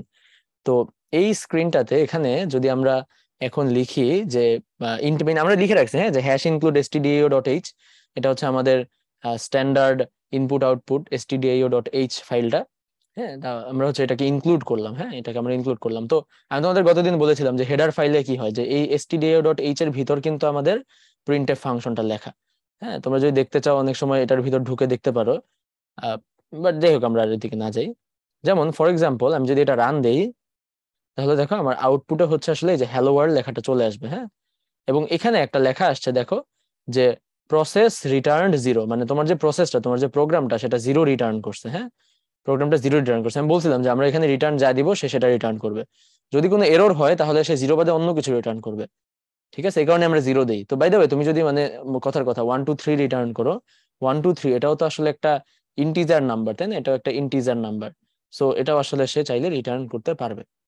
ঠিক আছে, দেখো এই যে প্রসেস রিটার্ন 1 2 3, ওটাকেই হেক্সাডেসিমালে লিখে দেখাইছে। হ্যাঁ, 0x দিয়ে হেক্সাডেসিমালে লিখছে। আচ্ছা, এখন এই প্রিন্টএফ ফাংশন তো stdio.h এর মধ্যে, তাই না? তো এই এই এই লাইনটা যদি আমি কেটে দেই, তাহলে প্রিন্টএফ ফাংশনটা কাজ করার কথা না, বুঝছো? বাট আমাদের মডার্ন কম্পাইলার গুলো যথেষ্ট ইয়ে তো, স্মার্ট তো, তো ওরা আবার করতে পারে। হ্যাঁ, মোটামুটি। তো এই কারণে আর কি অত ঝামেলা হয় না। যেমন দেখি আমরা কোড ব্লকস কি পারবে আউটপুট দিতে। হ্যাঁ, দেখছো আমি stdio.h ইনক্লুড না করা সত্ত্বেও কিন্তু সে আউটপুটটা দিতে পারতেছে, বিকজ এরা এরা আসলে স্মার্ট, হ্যাঁ মডার্ন ইয়েগুলো যথেষ্ট স্মার্ট। সো এই কারণে তারা হচ্ছে এটা করে ফেলতে পারে। হ্যাঁ তারা জানে যে এই প্রিন্টএফ স্ক্যানএফ এটা মানে সবাই ইউজ করে, এটা কোথায় থাকে কি আসে এই বিষয়ে। তো এরপর যদি আমরা দেখি যে এই প্রিন্টের ভিতর আমি যদি মনে করো হ্যালো, হ্যালো লেখাটার পর আমি যদি একটা ব্যাকস্ল্যাশ এন দিই, দেখো হ্যালো লেখার পর আমি একটা ব্যাকস্ল্যাশ এন দিলাম, তারপর ওয়ার্ড লিখলাম, তাহলে লজিক্যালি এটা যেহেতু নিউ লাইন, তার মানে কি হ্যালোর পর ওয়ার্ড লেখাটা নতুন লাইনে চলে যাবে। দেখো তো আউটপুট আসে কিনা, এই যে দেখা যাচ্ছে যে হ্যালোর পর ওয়ার্ড লেখাটা নতুন লাইনে চলে গেছে। ঠিক আছে, আচ্ছা তারপর আবার দেখি যে আমরা নিউ লাইন দেখলাম, তো একইভাবে আমরা চাইলে অন্য জিনিসও দেখতে পারি, যেমন ব্যাকস্ল্যাশ আর, হ্যাঁ ব্যাকস্ল্যাশ এফ, এটা দিলেও দেখবা যে আমাদের নিউ লাইনে চলে যাওয়ার কথা। বলছিলাম যে ব্যাকস্ল্যাশ আর ব্যাকস্ল্যাশ এফ মিলে নিউ লাইন, ঠিক আছে না? দেখো একটু ঝামেলা হচ্ছে যে দেখো ওয়ার্ল্ড আসছে, ঠিক আছে, এটা ওভাররাইট হয়ে গেছে। হ্যাঁ তো এটা আর কি একটু ঝামেলা করে, মানে এই ব্যাকস্ল্যাশ আর ব্যাকস্ল্যাশ এফ এরা আসলে বুঝে বললাম সব অপারেটিং সিস্টেমে একরকম কাজ করে না, বুঝছো, সব অপারেটিং সিস্টেমে একরকম কাজ করে না। তো এই কারণে হচ্ছে এই ঝামেলাটা হয় মেইনলি। ঠিক আছে, এই যে ব্যাকস্ল্যাশ এফ, এফটা হচ্ছে এখানে এই যে একটা ক্যারেক্টার হিসেবে দেখা যাচ্ছে, ব্যাকস্ল্যাশ এফটা সে আর কি গ্র্যাব করতে পারতেছে না। হ্যাঁ আমি যদি ব্যাকস্ল্যাশ আর দেই কি হবে, শুধু ওয়ার্ড। হ্যাঁ দেখো তো এটা খুবই ইন্টারেস্টিং, দেখো আমি ব্যাকস্ল্যাশ আর দিলাম, এটা শুধু ওয়ার্ড লেখা আসলো কেন? ফর এক্সাম্পল মানে এটা না বুঝতে পারলে দেখো আমি একটা কাজ করি, আমরা হচ্ছে শুধু ডাব্লিউ দিই। হ্যাঁ হ্যালোর পর আমি শুধু ডাব্লিউ দিলাম, হ্যাঁ ব্যাকস্ল্যাশ আর দিয়ে, কি হবে যে ব্যাকস্ল্যাশ আর দিলে তো সে একদম লেফটে চলে যায়, তাহলে হ্যালো লেখার পর সে একদম লেফটে যে আবার এইচ এর উপর যে বসবে। তুমি যখন ডাব্লিউ লিখবা পুরান এইচ এর উপর কিন্তু এই ডাব্লিউ লেখাটা চলে আসবে, তো এটা হয়ে যাবে WELLO, ঠিক আছে। তো ওই এইচ এর উপর যে ডাব্লিউটা বসে গেছে, কারণ ক্যারেজ রিটার্ন মানে কি, ক্যারেজ রিটার্ন মানে একদম বামে যে বসবে, তাই না? আচ্ছা তো এরপর যদি আমরা দেখি এরকম ভাবে আমাদের এগুলো আসলে কাজ করে না, ব্যাকস্ল্যাশ এ বা তোমার ব্যাকস্পেস, এগুলো আসলে খুব ভালো দেখবা না কিছু, ঠিক আছে, বাট যাই হোক আর কি এগুলো এক্সিস্ট করে। যেমন আমি যদি ব্যাকস্ল্যাশ দেখাইতে চাই, ঠিক আছে, আমি যদি ডাবল ব্যাকস্ল্যাশ দিই তাহলে আমার একটা ব্যাকস্ল্যাশ আউটপুট আসবে, একটা ব্যাকস্ল্যাশ, হ্যাঁ কারণ আমি ব্যাকস্ল্যাশ ব্যাকস্ল্যাশ দিছি। হ্যাঁ একইভাবে কোয়েশ্চেন মার্ক দেখাইতে হলো আমাকে এরকম এরকম দিতে হবে, ঠিক আছে। আচ্ছা যাই হোক, এগুলো আমরা বুঝতে পারছি আমাদের এসকেপ সিকোয়েন্স। এসকেপ সিকোয়েন্সের পর আমরা চলে যাব হচ্ছে আমাদের পরবর্তী পার্টে, সেটা হচ্ছে আমাদের চলক ভ্যারিয়েবল। তো এটা যদি আমি তোমাদেরকে একটু দেখাই, যে আমরা মনে করো একটা ভ্যারিয়েবল ডিক্লেয়ার করলাম, হ্যাঁ একটা ভ্যারিয়েবল ডিক্লেয়ার করলাম যে ইন্টিজার এ, এটা একটা ভ্যারিয়েবল। তো আমি চাইলে পরের লাইনে যে এ এর একটা ভ্যালু অ্যাসাইন করতে পারি। হ্যাঁ তো এ এর মধ্যে আমরা হচ্ছে 10 ভ্যালুটা অ্যাসাইন করলাম, ওকে, এর মধ্যে আমরা 10 ভ্যালুটা অ্যাসাইন করলাম। তো এখানে আমরা কিছু আউটপুট দিই নাই, কিছুই করি নাই, জাস্ট হচ্ছে মানে এর মধ্যে আমরা একটা ভ্যালু অ্যাসাইন করছি এই ইকুয়ালস টু 10। হ্যাঁ তো এটা যদি আমরা রান দেই এটা কাজ করবে, এর মধ্যে 10 ভ্যালুটা আছে, আমি কিছু আউটপুট দিই নাই কোনো কারণে, আমাদের প্রসেস কিছু রিটার্ন করে নাই, কিছুই না।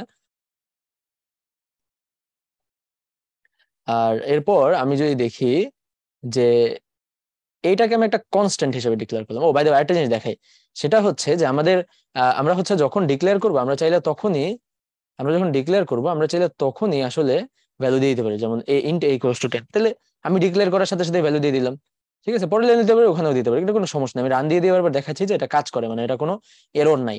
বাট একটা সমস্যা আছে যে তুমি যদি মনে করো কনস্ট্যান্ট দিয়ে বলো যে এ হচ্ছে 10, ফর এক্সাম্পল আমি হচ্ছে এরকম দিলাম কনস্ট এ ইকুয়ালস টু 10, এবং তারপর যে যদি আমি এটাকে আবার চেঞ্জ করার চেষ্টা করি যে এ ইকুয়ালস টু 5, এর নতুন একটা ভ্যালু চলে আসলো 5, তাহলে এটা আসলে এরর দিবে। হ্যাঁ যে এ তো আসলে কনস্ট্যান্ট, তুমি এর ভ্যালু চেঞ্জ করতে পারো না, এখানে একটা এরর দিচ্ছে দেখছো, লাল হয়ে গেছে, এবং নিচে এরর এর ইয়াটা লেখা আসবে যে error assignment of read only variable A, read only মানে কনস্ট্যান্ট আর কি, বুঝছো, যে রিড অনলি, ঠিক আছে। আচ্ছা এটা একটা গেল। তারপর আরেকটা জিনিস আমরা দেখাতে পারি, সেটা হচ্ছে কনস্ট্যান্ট আমরা মানে এটা আউটপুটটাও যদি দেখাই দিই আমরা ফরম্যাট স্পেসিফায়ার দিয়ে, যেমন দেখো আমরা হচ্ছে প্রিন্ট এফ এ যাই, প্রিন্টএফ এর ভিতর তুমি যদি এটা আউটপুটে দিতে চাও, যেহেতু এটা একটা ইন্টিজার, তাহলে তোমাকে %d দিতে হবে, %d দিয়ে তারপর তুমি এই এ ভ্যালুটা আউটপুটে দেখাবে। ওকে, এটা যদি আমরা দেখাই তাহলে এর ভ্যালু 10, 10 আউটপুটে আসবে। হ্যাঁ 10 চলে আসলো। আচ্ছা যদি আমরা কনস্ট্যান্ট আপাতত কেটে দিই, এটা আমাদের লাগতেছে না এই মুহূর্তে।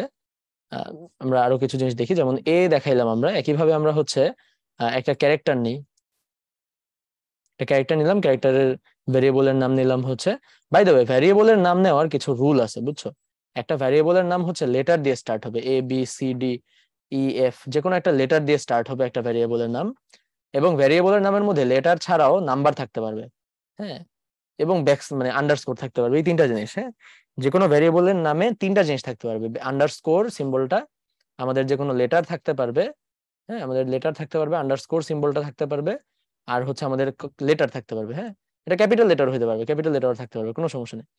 বাট বাট একটা সমস্যা আছে, সেটা হচ্ছে নাম্বার দিয়ে কোনোটা স্টার্ট হতে পারবে না, অর্থাৎ 2 FG এরকম নাম্বার দিয়ে কোনো ভ্যারিয়েবল স্টার্ট হইতে পারবে না। হ্যাঁ, আমাদের ভ্যারিয়েবল স্টার্ট হইতে হবে লেটার, ক্যাপিটাল লেটার অথবা আন্ডারস্কোর দিয়ে, স্টার্ট হইতে হবে লেটার, ক্যাপিটাল লেটার অথবা আন্ডারস্কোর দিয়ে, বাট ভিতরে থাকতে পারবে লেটার, ক্যাপিটাল লেটার, আন্ডারস্কোর এবং ক্যারেক্টার। বুঝতে পারছো? তো এটা একটু জেনে রেখো, এটা একটু দেখো যে আমাদের ভ্যারিয়েবল ডিক্লারেশনের কিছু রুলস আছে। তো আমরা ক্যারেক্টারটার মানে ভ্যারিয়েবলের নাম নিলাম CH, এবং তার মধ্যে আমরা একটা ক্যারেক্টার রাখলাম হচ্ছে বি, বি ক্যারেক্টারটা রাখলাম, হ্যাঁ, ফর এক্সাম্পল। তো এটাকে যদি আমি আউটপুটে দেখাইতে চাই, তাহলে যেহেতু এটা একটা ক্যারেক্টার, আমাকে অবশ্যই %C দিতে হবে, তাই না? এবং দেওয়ার পর আমি হচ্ছে এই যে CH ভ্যারিয়েবলটা আউটপুটে দেখাতে চাইতেছি।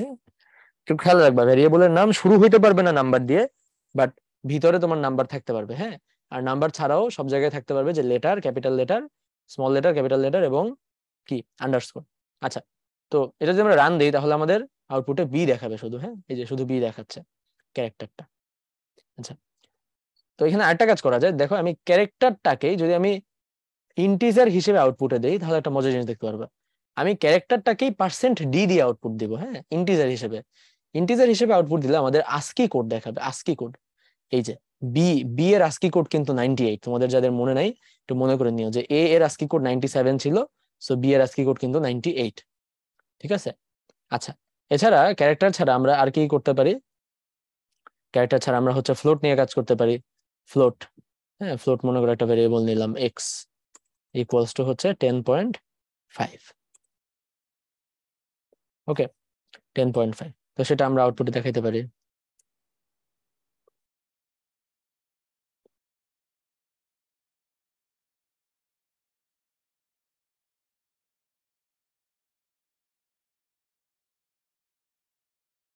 ওকে, এই যে চলে আসলো 10.5। হ্যাঁ, দশমিকের পর কয়েকটা ঘর দেখাইলো।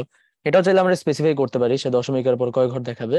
আমরা দিয়ে দিলাম 0.2, তার মানে সে দশমিকের পর 2 ঘর দেখাবে, বুঝছো? এরকম 0.2 দিয়ে দিলে 10.50। ওকে, আচ্ছা, বা আমরা যে লেফটে কয় ঘর দেখাবে এটা দিতে পারি, লেফটে 4 ঘর দেখাবে, লেফট দশমিকের আগে, এটাও হয়। ঠিক আছে, দশমিকের আগে 4 ঘর দেখাবে, তার মানে কি 0 0 দিয়ে স্টার্ট করবে। আচ্ছা, এটা আসলে হয় নাই, এটা দেখি কত দিলে কাজ করে। এখানে যদি 8 দিই, তাহলে কি কাজ করবে? হ্যাঁ, এই যে প্রথমে আর কি কয়েকটা 8টা মানে কয়েকটা ঘর সে বাদ দিছে, বাদ দেওয়ার পর তারপর বাকি ঘরগুলো লিখছে। হ্যাঁ, মানে অ্যালাইনমেন্ট করার জন্য অনেক সময় এটা ইউজ করে, বুঝছো? আচ্ছা, যাই হোক, এবার এরপর হচ্ছে আমরা একইভাবে ডাবল ইউজ করতে পারবো। আমি তোমাদেরকে একটা জিনিস দেখাই, সেটা হচ্ছে যে আমাদের এসকেপ সিকোয়েন্স এবং ইয়ে ছাড়া আমরা যে অ্যাসাইনমেন্ট পড়েছি, অ্যাসাইনমেন্ট গুলো কিভাবে কাজ করে। হ্যাঁ, যেমন আমি তোমাদেরকে ভাগ, ভাগশেষ এবং রাইট শিফট, হ্যাঁ, এই তিনটা জিনিস মেইনলি দেখাইতে চাচ্ছি।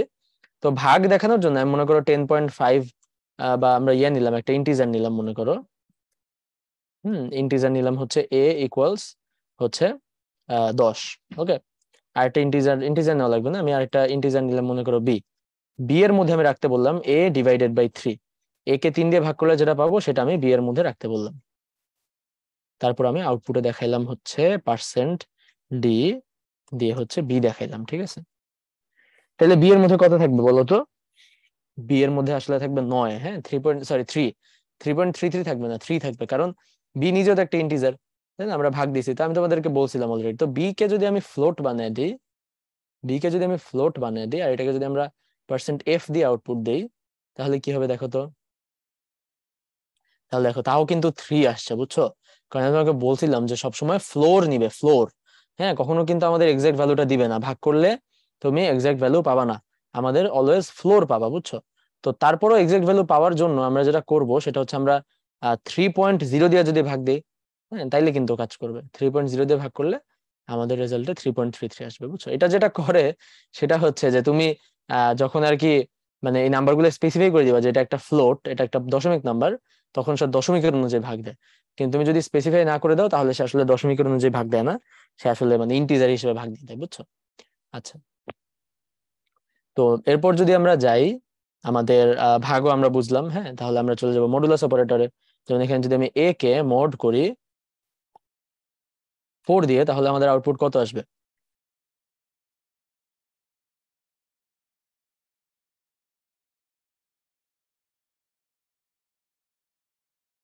একে যদি আমরা 4 দিয়ে মোড করি আমাদের আউটপুট আসবে হচ্ছে 2, তাই না? কারণ 4 দুগুণে 8, তো 2 বাকি থাকে। ওকে, আচ্ছা।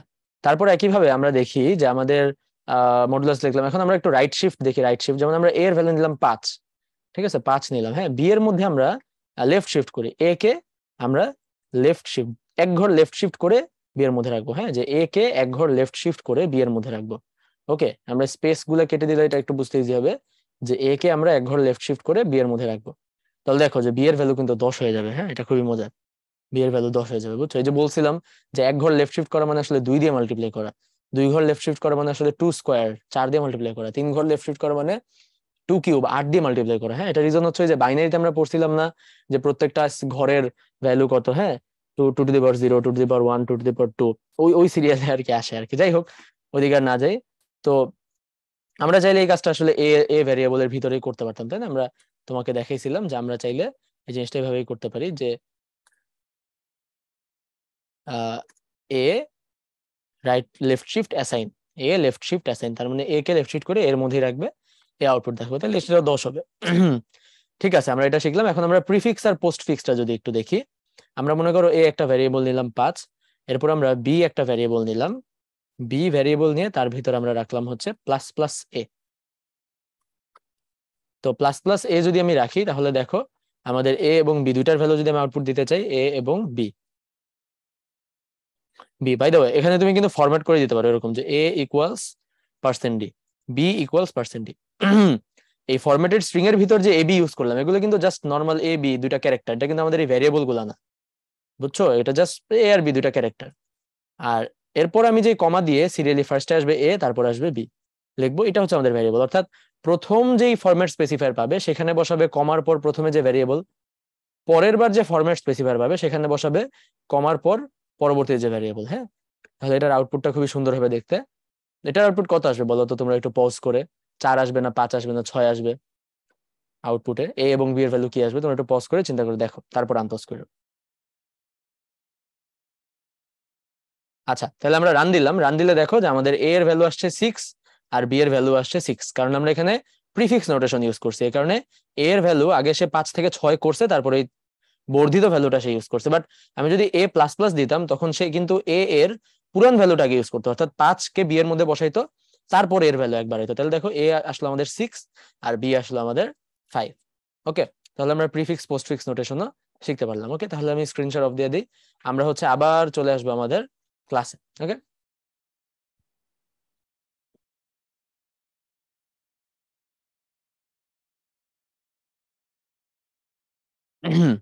আচ্ছা, তাহলে আমরা ক্লাসে এসে এখন যদি দেখি আমাদের পরবর্তী স্লাইডে কি আছে।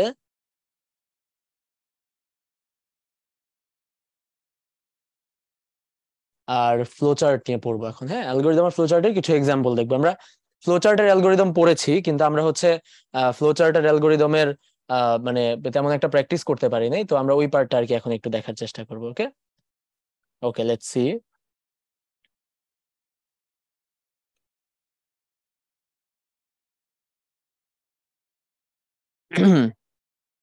আচ্ছা, তাহলে আসো। হ্যাঁ, যে এখানে দেখো একটি ত্রিভুজের 3টি বাহুর মান দেওয়া থাকলে তার ক্ষেত্রফল নির্ণয়ের সি প্রোগ্রাম ও ফ্লো চার্ট লেখো। হ্যাঁ, দেখো একটা ত্রিভুজের 3টা বাহু যদি আমাকে দিয়ে দেয়, তার মানে ওই 3টা বাহুর দৈর্ঘ্যকে আমার ইনপুট হিসেবে নিতে হবে, তাই না? তার মানে আমরা এখানে ফার্স্টে ইনপুট নিলাম, কিভাবে নিব? ওই যে স্ক্যানএফ দিয়ে নিব, তাই না? স্ক্যানএফ দিয়ে আমরা নিব, প্রিন্টএফ দিয়ে আউটপুট। তো আমরা স্ক্যানএফ দিয়ে 3টা ইনপুট নিলাম, এ বি সি। ইনপুট নেওয়ার পর আমাদের ক্ষেত্রফল নির্ণয়ের ফর্মুলা কি? ক্ষেত্রফল নির্ণয়ের ফর্মুলা হচ্ছে ক্ষেত্রফল নির্ণয়ের ফর্মুলা হচ্ছে যে 3টা বাহুর যে অর্ধ পরিসীমা, 3টা বাহুর যেই মানে যোগফলের যে অর্ধেক, অর্থাৎ অর্ধ পরিসীমা, সেটা আমরা এস এর মধ্যে রাখবো। আর আমাদের এরিয়া হবে হচ্ছে root over S into S minus A into S minus B into S minus C, এটা আর কি। হ্যাঁ, তো তাইলে দেখো এটা যদি আমরা মানে কোডটা যদি লিখতে চাই, সি প্রোগ্রামটা, তাহলে আমরা ফার্স্টে আমাদের stdio.h এই হেডার ফাইলটা ইনক্লুড করে নিব, তাই না? অফকোর্স। তো এটা আর কি প্রত্যেকবার পরবর্তী স্লাইড গুলোতে আমি হয়তো লিখবো না, ঠিক আছে, এগুলো যেহেতু আমরা জানি। তারপর আমরা আমাদের মেইন ফাংশন স্টার্ট করব, তাই না? ইন্ট মেইন ফাংশন স্টার্ট করব। মেইন ফাংশনের ভিতর আমরা ফার্স্টে 3টা ভ্যারিয়েবল ডিক্লেয়ার করব। হ্যাঁ, যে একটা ভ্যারিয়েবল হচ্ছে এ, বি, সি, তিনটা ভ্যারিয়েবল ডিক্লেয়ার করে নিব আগে। ডিক্লেয়ার করে নিব ভ্যারিয়েবল তিনটা, তারপর আমরা স্ক্যানএফে যে আমরা ভ্যারিয়েবল তিনটার ইনপুট নিব। হ্যাঁ, যেমন ফার্স্টে আমরা একটা %d a, %d b, %d না নিয়ে মানে ফ্লোটেও নেওয়া যেত আসলে এগুলা, আমরা যেহেতু ইয়েতে নিলাম, হ্যাঁ তিনটা নিলাম, আর তিনটাকে আমরা m%a, m%b, m%c, এটা হচ্ছে আমাদের ইনপুট। হ্যাঁ, যে আমরা %d, তো প্রথমটা যাবে a তে, পরেরটা যাবে b তে, পরেরটা যাবে c তে। ওকে, তারপর আমরা হচ্ছে s বের করব। তাহলে s আমরা কি করব, লিখে দিব a + b + c, হ্যাঁ, ডিভাইডেড বাই 2। ওকে, এটা হচ্ছে আমাদের s। তাহলে s চলে আসলো, এরপর আমরা ফর্মুলা অ্যাপ্লাই করব যে এরিয়া ইকুয়ালস টু, দেখো আমরা হচ্ছে স্কোয়ার রুট করছি এখানে, তাই না? স্কোয়ার রুট করছি। স্কোয়ার রুট করার জন্য আমাদের একটা ফাংশন আমরা পড়ছিলাম, লাইব্রেরি ফাংশন, সেটা হচ্ছে যে আমাদের এসকিউআরটি, তাই না? তাহলে আমরা ওই যে math.h এই হেডার ফাইলটা যদি এখানে ইনক্লুড করি, তাহলে আমরা এই এসকিউআরটি ইউজ করতে পারবো, তাই না? তো আমরা হচ্ছে math.h টা এখানে ইনক্লুড করে নিলাম, এবং এখানে আমরা ওই যে এসকিউআরটি এই ফাংশনটা কল করলাম। তাহলে এই ফাংশনের মধ্যে আমাদের বাকি কাজগুলো হবে। দেখো এই যে এসকিউআরটির মধ্যে আমি লিখলাম যে s into s minus a into s minus b into s minus c, হ্যাঁ, তারপর হচ্ছে আমরা আবার ব্র্যাকেট ক্লোজ করে দিব, শেষ। ঠিক আছে, এই হচ্ছে আমাদের। তারপর কি, এখন এই এরিয়াটা জাস্ট আউটপুট দেখাবো। তার মানে এরিয়া ভেরিয়েবলটা ডিক্লেয়ার করতে হয়ে যাবে, ইন্ট এরিয়া, বা এরিয়া ইন্টিজার না হয়ে ইয়েও হতে পারে, ফ্লোটও হতে পারে, আমরা ফ্লোট নেই। ঠিক আছে, এরিয়া যে ইন্টিজার হবে এমন তো কোনো ইয়ে নেই। হ্যাঁ, আমরা ফ্লোট নিতে পারি, ফ্লোট। হ্যাঁ, তাহলে আমরা প্রিন্টএফে যে এটা আউটপুটে দেখা দিব, যেহেতু ফ্লোট তার মানে আমরা %f দিয়ে আউটপুট দেবো, তাই না? ওকে, তাহলে আমাদের লাস্টে আমরা রিটার্ন 0 করে দিব, শেষ, ব্র্যাকেট ক্লোজ করে দিব। ওকে, তাহলে এইটা হচ্ছে আমাদের পুরো কোডটা। হ্যাঁ, তো আমাদের যেহেতু পরীক্ষায় মানে হাতে লিখতে দেয়, তো রিটেন তো আসে না এখনো, বাট রিটেন যদি কখনো আসে হাতে লিখতে হবে, তো এই কারণে আর কি এই পার্টটা আমরা হাতেই করে দেখালাম। হ্যাঁ, আদারওয়াইজ তো আমরা ইনশাল্লাহ ইয়েতে কোড ব্লকসে করতেই পারবো, তাই না? আচ্ছা, পরের পার্টটা দেখে, তাহলে পরের প্রোগ্রামগুলো আর লেখা লাগবে না, আশা করি তোমরা এমনি পারবা। যেমন দেখো, অধিবর্ষ নির্ণয়ের জন্য সি প্রোগ্রাম। হ্যাঁ, তো মেইনলি আসলে তুমি যদি লজিকটা ডেভেলপ করতে পারো, আমি তোমাদেরকে বলছিলাম যে প্রোগ্রাম লেখার জন্য প্রোগ্রাম ডিজাইনটা সবচেয়ে ইম্পর্টেন্ট। প্রোগ্রাম ডেভেলপ বা কোড করা এটা সবাই করতে পারে, মানে সবাই করতে পারে, এজ ইন যারা পারে মানে পারে, এটা তেমন আহামরি কিছু না, বাট অ্যাকচুয়াল লজিকটা ডেভেলপ করা হচ্ছে অনেক ইম্পর্টেন্ট, যে কিভাবে আমি জিনিসটা কাজ করবে। হ্যাঁ, যেমন দেখো, অধিবর্ষ নির্ণয়ের এখানে যে ফ্লোচার্টটা, হ্যাঁ, এটার মধ্যে বিশাল বড় একটা লজিক আমরা দিয়েছি, যে ফার্স্ট আমরা একটা নাম্বার নিব এক্স, মানে এখানে আমরা একটা বছর দিয়ে দিব, যে ফর এক্সাম্পল আমি 2023 ইনপুট দিব, হ্যাঁ, যে বর্তমান বছরটা কথার কথা। তো 2023 যদি আমি ইনপুট দেই, তাহলে এরপর আমার এখানে কি লজিক কাজ করবে দেখো, যে if x modulus 4 equals to 0 and x modulus 100 equal not equals to 0 or x modulus 400 equals to 0। হ্যাঁ, এই এন্ড মানে হচ্ছে আমাদের যে লজিক্যাল এন্ড আমরা পড়ছি সেটা, এটা হচ্ছে আমাদের লজিক্যাল এন্ড। আমরা পড়ছি না, এন্ড মানে দুইটাই সত্য হইতে হয়, এটা হচ্ছে অর। হ্যাঁ, দুইটা লম্বা দাগ দেওয়া মানে হচ্ছে অর। ঠিক আছে, তাহলে লজিকটা হচ্ছে যে ওই আমাদের অধিবর্ষ নির্ণয়ের জন্য আমাদের একটা বছর হয় আসলে 365 দিন, সামথিং ঘন্টা, সামথিং মিনিট, সামথিং, তাই না? 365 দিন 5 ঘন্টা 48 মিনিট 47 সেকেন্ড, এরকম একটা সময়, তাই না? তাই না, আমাদের প্রতি বছর আসলে এরকম হয়, তাই না? 365 দিন, হ্যাঁ, 5 ঘন্টা, হ্যাঁ, 48 মিনিট 47 সেকেন্ড। এটা একটু ভুল হইতে পারে, বাট মোটামুটি আমার এটাই মনে আছে। হ্যাঁ, বাট এরকম কিছু একটা, হ্যাঁ, বাট 5 ঘন্টা হয়ে গেছে। সো যদি এটা ভুল না হয়ে থাকে, তাহলে দেখো যে আমরা যে 365 দিনে এক বছর কাউন্ট করি, এটা তো আসলে তার মানে কারেক্ট না, তাই না? তো এই কারণে দেখা যায় যে আমরা প্রতি 4 বছর পর পর, এটা অলমোস্ট 6 ঘন্টা না, 5 ঘন্টা 48 মিনিট মানে অলমোস্ট 6 ঘন্টা। তো এখানে আমরা প্রতি 4 বছর পর পর একটা এক্সট্রা দিন নেই, ফেব্রুয়ারির 29 তারিখ, তাই না? তাহলে আমরা ওটা অধিবর্ষ দিয়ে পুরো জিনিসটা কভার আপ করি। ঠিক আছে, কিন্তু এখানে আবার একটা ঝামেলা আছে, যে প্রতি 4 বছর পর পর তোমার অধিবর্ষ তুমি কাউন্ট করবা, কিন্তু এটা কি আসলে মানে এটা কি আসলে 6 ঘন্টা? এটাকে যে আমরা 6 ঘন্টা ধরে 3 6 মানে এটাকে যে আমরা 6 ঘন্টা ধরে 4 6 24 প্রতি 4 বছর পর পর একবার অধিবর্ষ বা লিপ ইয়ার কাউন্ট করি, এটা কি এক্স্যাক্টলি আসলে 6 ঘন্টা? এটা তো 5 ঘন্টা 48 মিনিট 47 সেকেন্ড। তাহলে যেহেতু এটা 6 ঘন্টা না, তার মানে এটাকে আমরা 6 ঘন্টা ধরতেছি, ওখানে আমরা আবার একটু বেশি ক্যালকুলেট করতেছি। এ কারণে প্রতি 4 বছর পর পর লিপ ইয়ার, আবার প্রতি 100 বছর পর পর একটা লিপ ইয়ার বাদ দিয়ে দেয়। ঠিক আছে, প্রতি 4 বছর পর পর লিপ ইয়ার, কিন্তু আবার প্রতি 100 বছর পর পর একটা লিপ ইয়ার বাদ দিয়ে দেয়। আবার এখানেও ঝামেলা, যে না, প্রতি 100 বছর পর পর যদি আমি লিপ ইয়ার বাদ দিই, তাহলেও আমার হিসাবে একটু ঝামেলা হইতেছে। এ কারণে কি করে, এ কারণে প্রতি 100 বছর পর পর লিপ ইয়ার বাদ দেয়, কিন্তু প্রতি 400 বছর পর পর আবার লিপ ইয়ার বাদ দেয় না। ঠিক আছে? অর্থাৎ তোমাকে আমি যদি কোয়েশ্চেন করি যে তাহলে প্রতি 400 বছরে কয়টা লিপ ইয়ার বাদ যাবে, দেখো প্রতি 400 বছরে আসলে লিপ ইয়ার হওয়ার কথা কয়টা, 100টা না? মানে 4 বছর পর পর 4 বছর করে করে করে প্রতি 4 বছরে লিপ ইয়ার হওয়ার কথা টোটাল 100টা, কিন্তু আমাদের এই প্রথম 25টা লিপ ইয়ার হওয়ার পর, মানে প্রতি 4 বছরে মানে 400 বছর যদি হয়, 400 বছরে লিপ ইয়ার হওয়ার কথা 100টা। হ্যাঁ, তো 400 বছরের মধ্যে যে প্রথম 100 বছর যাবে, ওই 100তম বছরে যে লিপ ইয়ারটা ওটা কিন্তু বাদ দিয়ে দিবে। আবার 200তম বছরের লিপ ইয়ারও বাদ দিবে, 300তম বছরের লিপ ইয়ার বাদ দিবে, কিন্তু 400তম বছরের লিপ ইয়ারটা আবার নিবে। তার মানে প্রতি 4 বছর পর পর লিপ ইয়ার, 100 বছর পর পর লিপ ইয়ার না, 400 বছর পর পর আবার লিপ ইয়ার। ঠিক আছে? সো অনেক কমপ্লিকেটেড ব্যাপারটা। তো এটাকে যদি আমরা আরেকটু সিম্পলি পুট করতে চাই, সেটা হচ্ছে যে যদি আমরা আমাদের যে বছর বা ইয়ার, এটাকে যদি আমরা 400 দিয়ে ডিভাইড করি, 400 দিয়ে ডিভাইড করার পর যদি আমরা শূন্য পাই, এর মানে কি এটা 400 দিয়ে বিভাজ্য, তাই না? কোনো কিছুকে যদি আমি ভাগ করার পর ভাগশেষ শূন্য হয়, এটা তো ভাগশেষ অপারেটর, ভাগশেষ শূন্য হয় মানে কি এটা 400, মানে 400 দ্বারা বিভাজ্য আমাদের এক্স।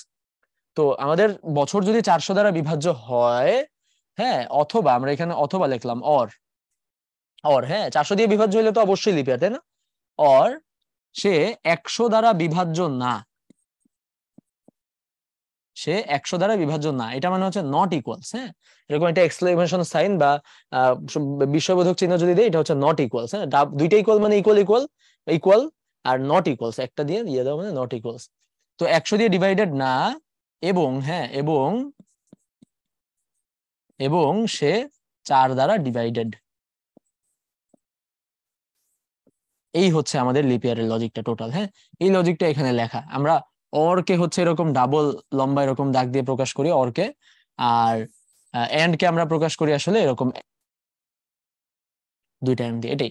তাহলে দেখো ফার্স্ট আমরা দেখবো 400 দিয়ে বিভাজ্য কিনা, যদি 400 দিয়ে বিভাজ্য হয় অবশ্যই লিপ ইয়ার, যদি না হয় অথবা, তাহলে আমাদের এই দুইটা শর্ত পূরণ করতে হবে, এটা এন্ড এটা। এটা কি, সে 100 দ্বারা বিভাজ্য না এবং সে 4 দ্বারা বিভাজ্য। ঠিক আছে? তো এটা একটু মাথায় রাখতে হবে। ঠিক আছে? আচ্ছা, তো এরপর আমরা দেখি তাহলে যে, বাই দ্য ওয়ে এটার কোড তো করতে পারবো, এটার কোড কিন্তু জাস্ট 2-3 লাইন। হ্যাঁ, এটা একটা ইফ এলস দিয়ে আমাদের করতে হবে। আমরা হচ্ছে ইফ এর ভিতর হচ্ছে এটা দিয়ে দিব, ইফ এটা, তাহলে এটা, তাহলে আমাদের হয়ে যাবে। হ্যাঁ, এটা হচ্ছে একটা ডিসিশন। হ্যাঁ, আচ্ছা, ওকে। তো আমরা যখন ইফ এলস শিখবো তখন আমরা আবার এই প্রোগ্রামগুলো করে দেখবো ইনশাল্লাহ। তারপর দেখো যে কোনো পূর্ণ সংখ্যার ফ্যাক্টোরিয়াল নির্ণয়ের সি প্রোগ্রাম ফ্লোচার্ট। হ্যাঁ, ফ্যাক্টোরিয়াল কিভাবে বের করে, পূর্ণ সংখ্যার ফ্যাক্টোরিয়াল বের করে কি বলতো, 1 থেকে শুরু করে ওই সংখ্যা পর্যন্ত গুণ করতে হয়, তাই না? যেমন আমি যদি বলি 5 এর ফ্যাক্টোরিয়াল, তাহলে এটা কি হবে, 1 গুণ 2 গুণ 3 গুণ 4 গুণ 5। তো এই কারণে আমরা কি করব তাহলে, দেখো যখন আমাদের ফ্যাক্টোরিয়াল বের করতে হবে, আমরা ফার্স্ট একটা ভেরিয়েবল নিলাম যে ফ্যাক্ট, নামে একটা ভেরিয়েবল নিলাম, এটার ভ্যালু দিলাম 1 থেকে শুরু করলাম। তারপর দেখো যে আমরা আই একটা ভেরিয়েবল নিয়ে আই কে 1 থেকে শুরু করে এন পর্যন্ত বাড়িতে বাড়িতে আমরা হচ্ছে মানে গুণ করতে থাকবো। ঠিক আছে? এই যে গুণ করতে থাকবো, গুণ করতে থাকবো, গুণ করতে থাকবো। হ্যাঁ, গুণ করতে থাকবো। যখন আই এর ভ্যালু এন এর চেয়ে বেশি হয়ে যাবে, তখন আমরা গুণ করা থামাই দিব। দেখো আমরা 1 থেকে স্টার্ট করে 2 গুণ করবো, 3 গুণ করবো, 4 গুণ করবো, 5 গুণ করবো। যখন আমার 6 চলে আসবে, 6 চলে আসলে কি আর আমি গুণ করবো না? তখন নো, তখন আমি আমাদের আউটপুটটা দেখাই দিব। আমাদের ফ্যাক্টরিয়াল ভিতর 1 ছিল, সেই 1 এর সাথে প্রত্যেকবার আমি গুণ করছি, ফার্স্টে 1 গুণ করছি। হ্যাঁ, তারপর হচ্ছে ওখানে মানে ফ্যাক্টরিয়ালের সাথে গুণ করে আবার ফ্যাক্টরিয়ালে রাখছি, বুঝা যাচ্ছে? সো ফার্স্টে 1 গুণ করছি, তারপর 2 গুণ করছি, 3 4 5, এভাবে হবে আইডিয়াটা। হ্যাঁ, তুমি ইনপুটে যে ভেরিয়েবলটা দিবা ওইটার ফ্যাক্টোরিয়াল তুমি আসলে পেয়ে যাবে। ঠিক আছে?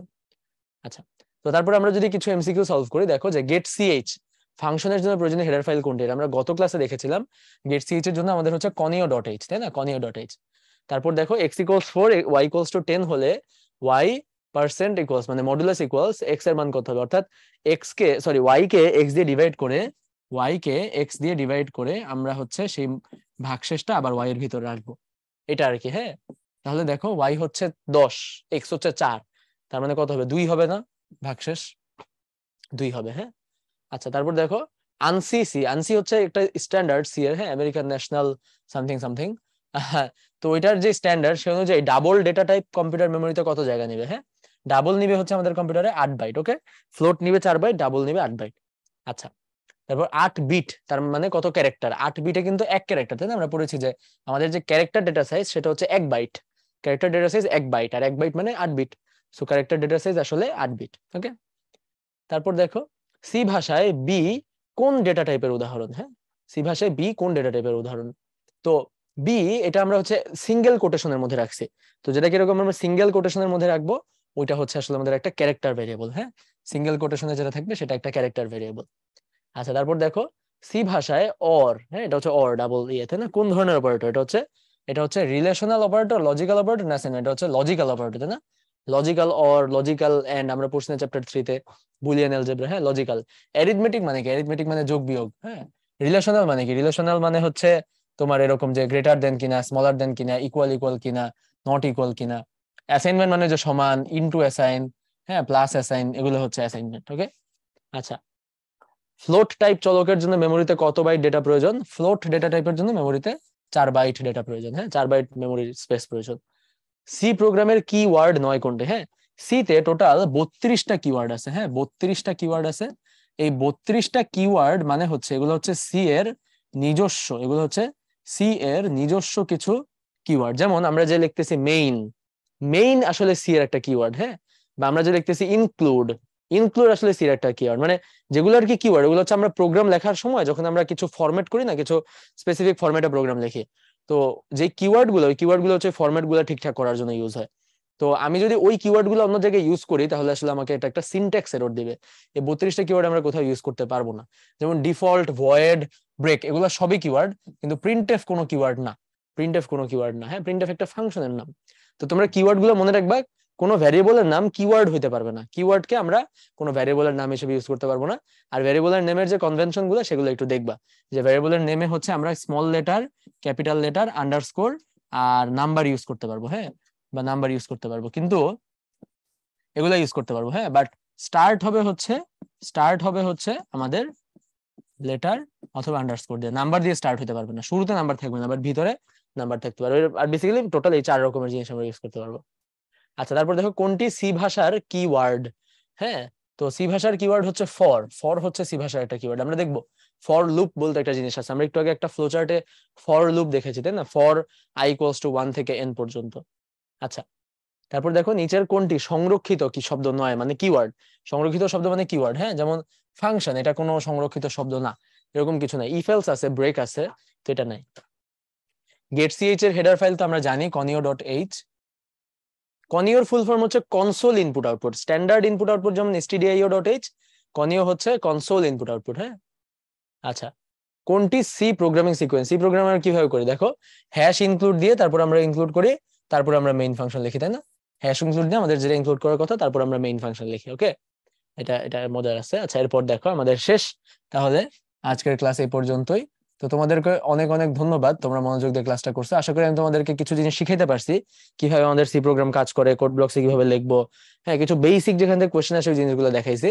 সো নেক্সট ক্লাসে আমরা ইনশাআল্লাহ ইফ এলস দেখবো, আমাদের ব্রাঞ্চিং দেখবো, ফর লুপ দেখবো। ওকে, তো আনটিল দেন সবাই ভালো থাকো, সুস্থ থাকো। ইনশাআল্লাহ আবার পরবর্তী ক্লাসে দেখা হবে। আল্লাহ হাফেজ।